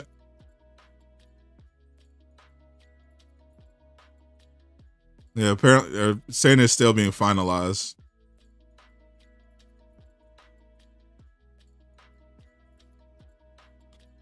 Yeah, someone said, yeah, Kelsey Grammer, I think Kelsey Grammer said he hadn't seen the script yet. I think the actor who plays John Walker said he hadn't seen it either.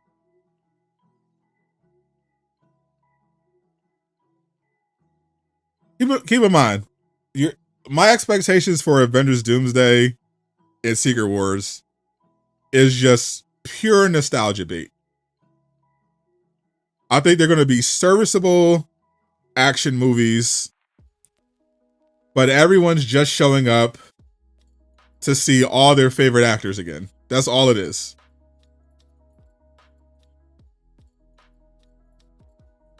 Oh, we get to see Robert Downey Jr. Oh, Scarlett Johansson's back. Oh, Kelsey Grammer. Like all the old X-Men. Oh, like that's all it's going to be. Oh, look at him. That's all it's going to be, bro. I'm not expecting a cinematic masterpiece. Especially if the story is good, that's a bonus. Like think Avengers Endgame on an even bigger scale. Like the story of Avengers Endgame was trash. It was a trash story. But most people walked away enjoying the movie because it was fun. It had all these, particularly the ending, mainly the ending. You know, you got to see all your favorite characters on the big screen and this big splashy battle, and oh, on your left, and you know, all this cool stuff. Like, so people got hyped, got into it. They got what they wanted out of it and moved on. Expect Doomsday and Secret Wars to be kind of like that. If somewhere in the second or third act, we get some good story, bonus.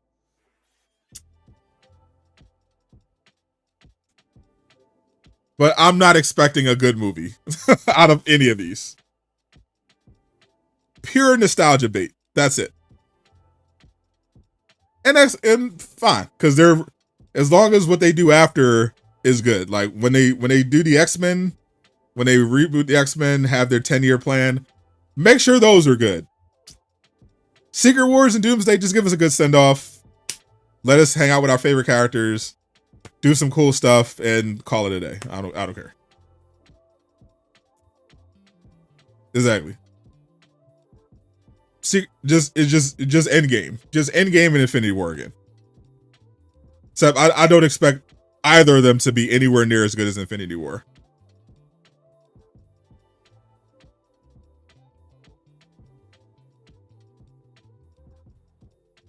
But we're like, millions of people watched a chair stream. You know why?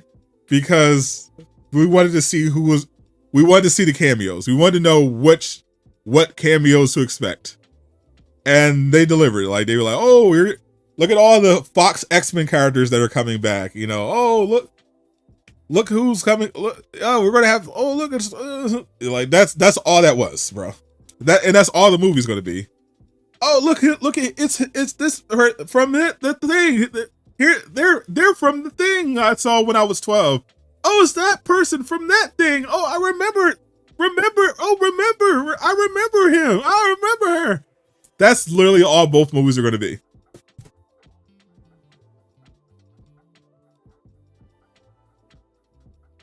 Why so negative? I'm not negative. I have taste.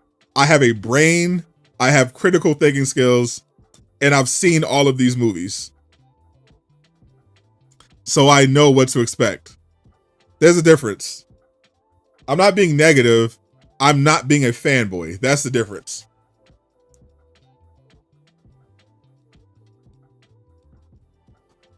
There are some people who pretend like everything's good or everything's going to be good, and they just bury their heads in the sand and just ignore reality. I'm not one of those people. I tell it like it is. I have realistic expectations. I enjoyed Avengers Endgame, as I literally just said.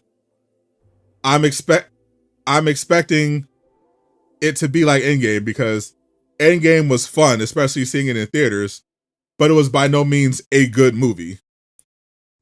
A movie doesn't have to be good for it to be fun. Deadpool and Wolverine was a very fun movie. It's not a cinematic masterpiece. It leaned heavily into nostalgia. Even acknowledged that's what it was doing. Like, that's part of the charm, is that Ryan Reynolds knows his audience and is constantly winking to the camera because he knows why we're here. We know why we're there. Like, there are no illusions. That's why it was successful. He knew what we wanted, and he gave it to us with a wink and a smile.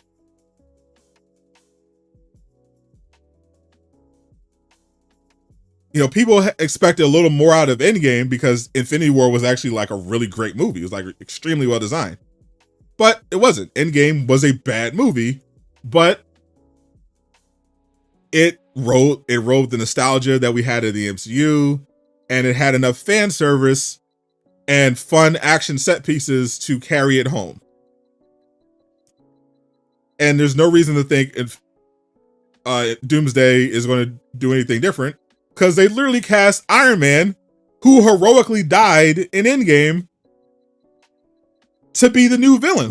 Like, it's obviously a gimmick. Like, what are we talking about? They hired Robert Downey Jr. died in Endgame.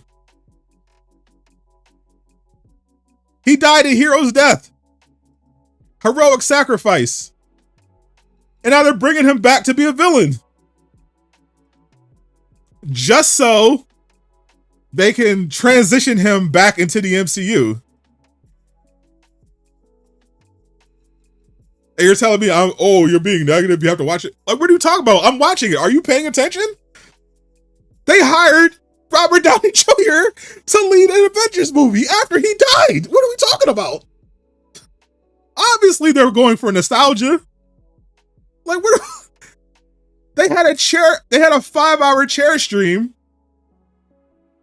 announcing the cast for Doomsday, and they brought in a bunch of people that you've never seen in a movie since they were in the original X-Men movies. What are we talking about? Of course it's a nostalgia trip. Why else are you bringing back Kelsey Grammer? Like, what? You're bringing back Mark Manson as Cyclops. like what? Obviously, they're going for nostalgia. Like what? You think? What do you call it when they bring people back from old movies that you remember for you when you were a kid? Like, what are you talking about?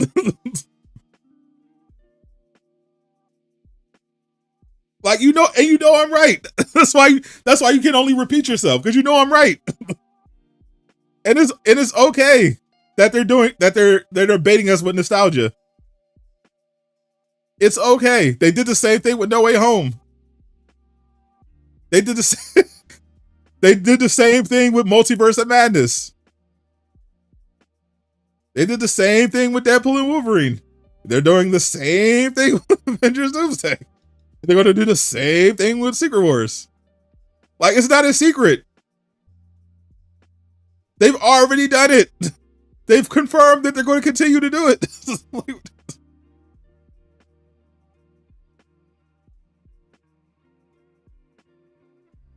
Like, you thought they just thought, oh, here's a fresh idea for a Spider-Man movie. Let's bring people's favorite Spider-Man characters. Let's put them in the movie. That's fresh and different. Let's get Tobey Maguire and Andrew Garfield in this Spider-Man movie, starring Tom Holland, to co-star with him. That's new and like, no. They did it because they knew people loved those two Spider-Man characters, and they wanted to sell their movie.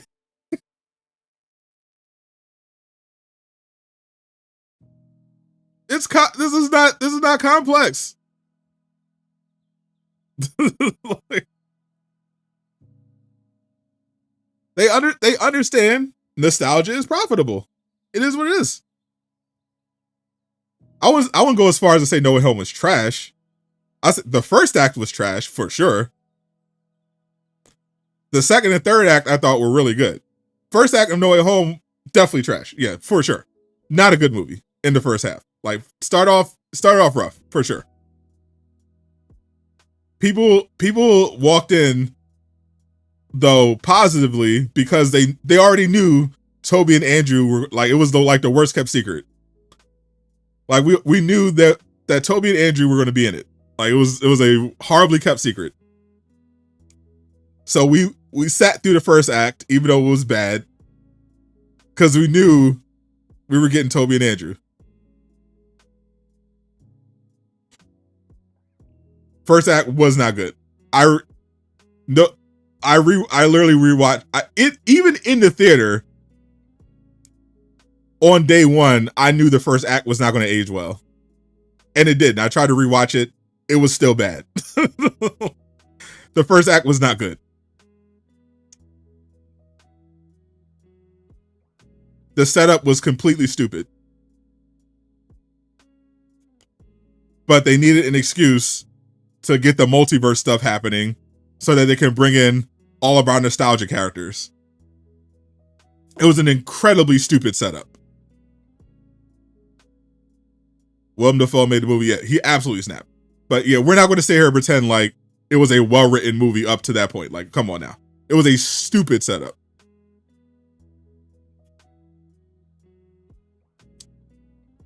The whole world finds out who Spider-Man is, sees him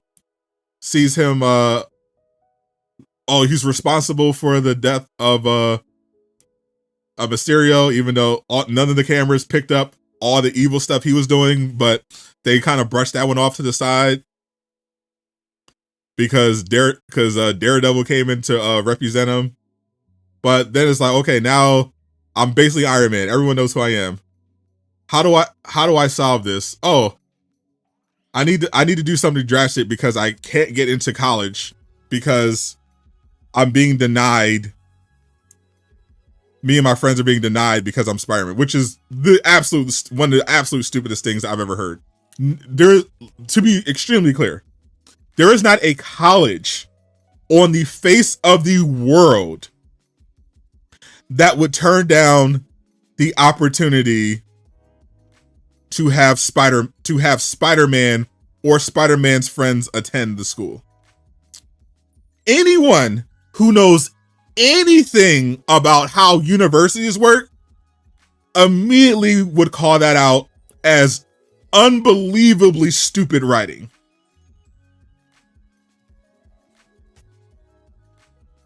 Do you know how colleges make their money? They make their money by finessing students and getting investors. They need money, publicity coming in. That's why tuitions are so high. That's why they're always sending out, letters and trying to do functions so they can get donations from former alum, and they're trying to get those endowments higher. They're all about their money. You're telling me that a university who relies on high tuitions and endowments is going to turn down the opportunity to say that we're the school that has Spider-Man? Really? That's what you're telling me? You're telling me a university that costs hundreds of thousands of dollars to go to is going to turn down the opportunity to raise tuition and advertise their school by saying, not even if he didn't go, Spider-Man's friends go here? Really? That immediately lost me, because I'm like, that would never happen.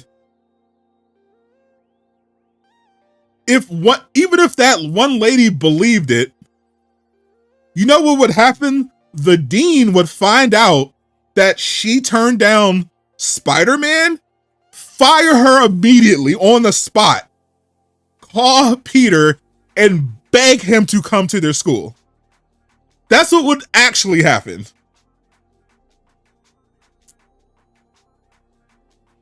He would have already had an acceptance letter if this was realistic. He wouldn't have had to apply. There would have been an acceptance package at his doorstep.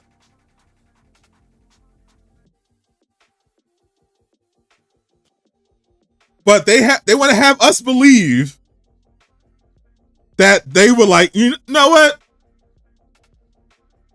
The most famous superhero in the...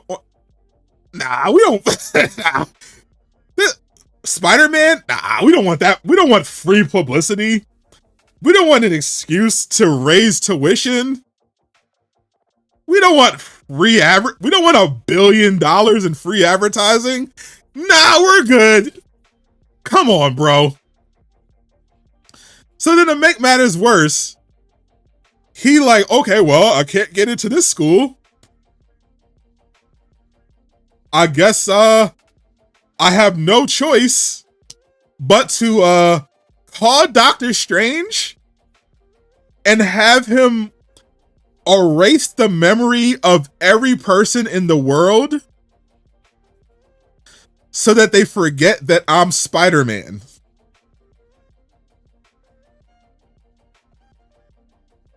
What? Dumb as that is, then it gets dumber. Then it's like, okay, on top of that, I'm going to perform this extremely dangerous ritual that requires total concentration, or there could be dire consequences. And Peter keeps yapping through the whole thing, as if he doesn't understand the concept of, hey, this is extremely dangerous. I need to concentrate. So Strange just keeps doing it in front of him while he's yapping. And then all hell breaks loose.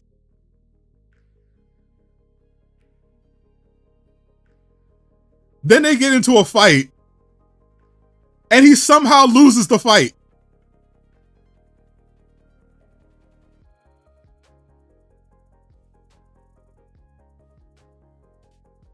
And gets trapped in his own mirror dimension.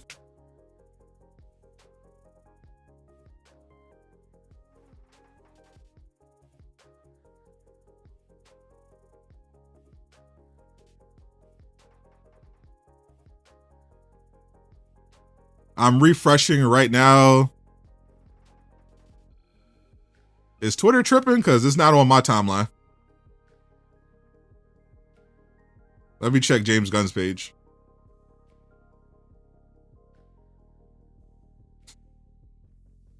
James Gunn did not post it. No one else tweeted about it. Let me check DC.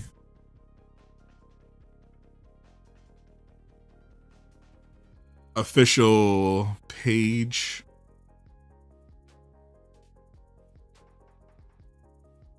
Oh, there it is. James Gunn didn't post it yet. Let's check it out.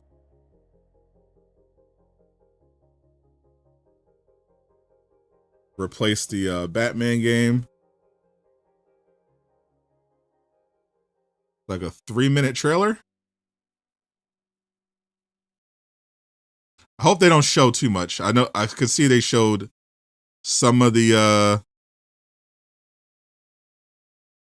stuff from the old one. I don't like when trailers show too much.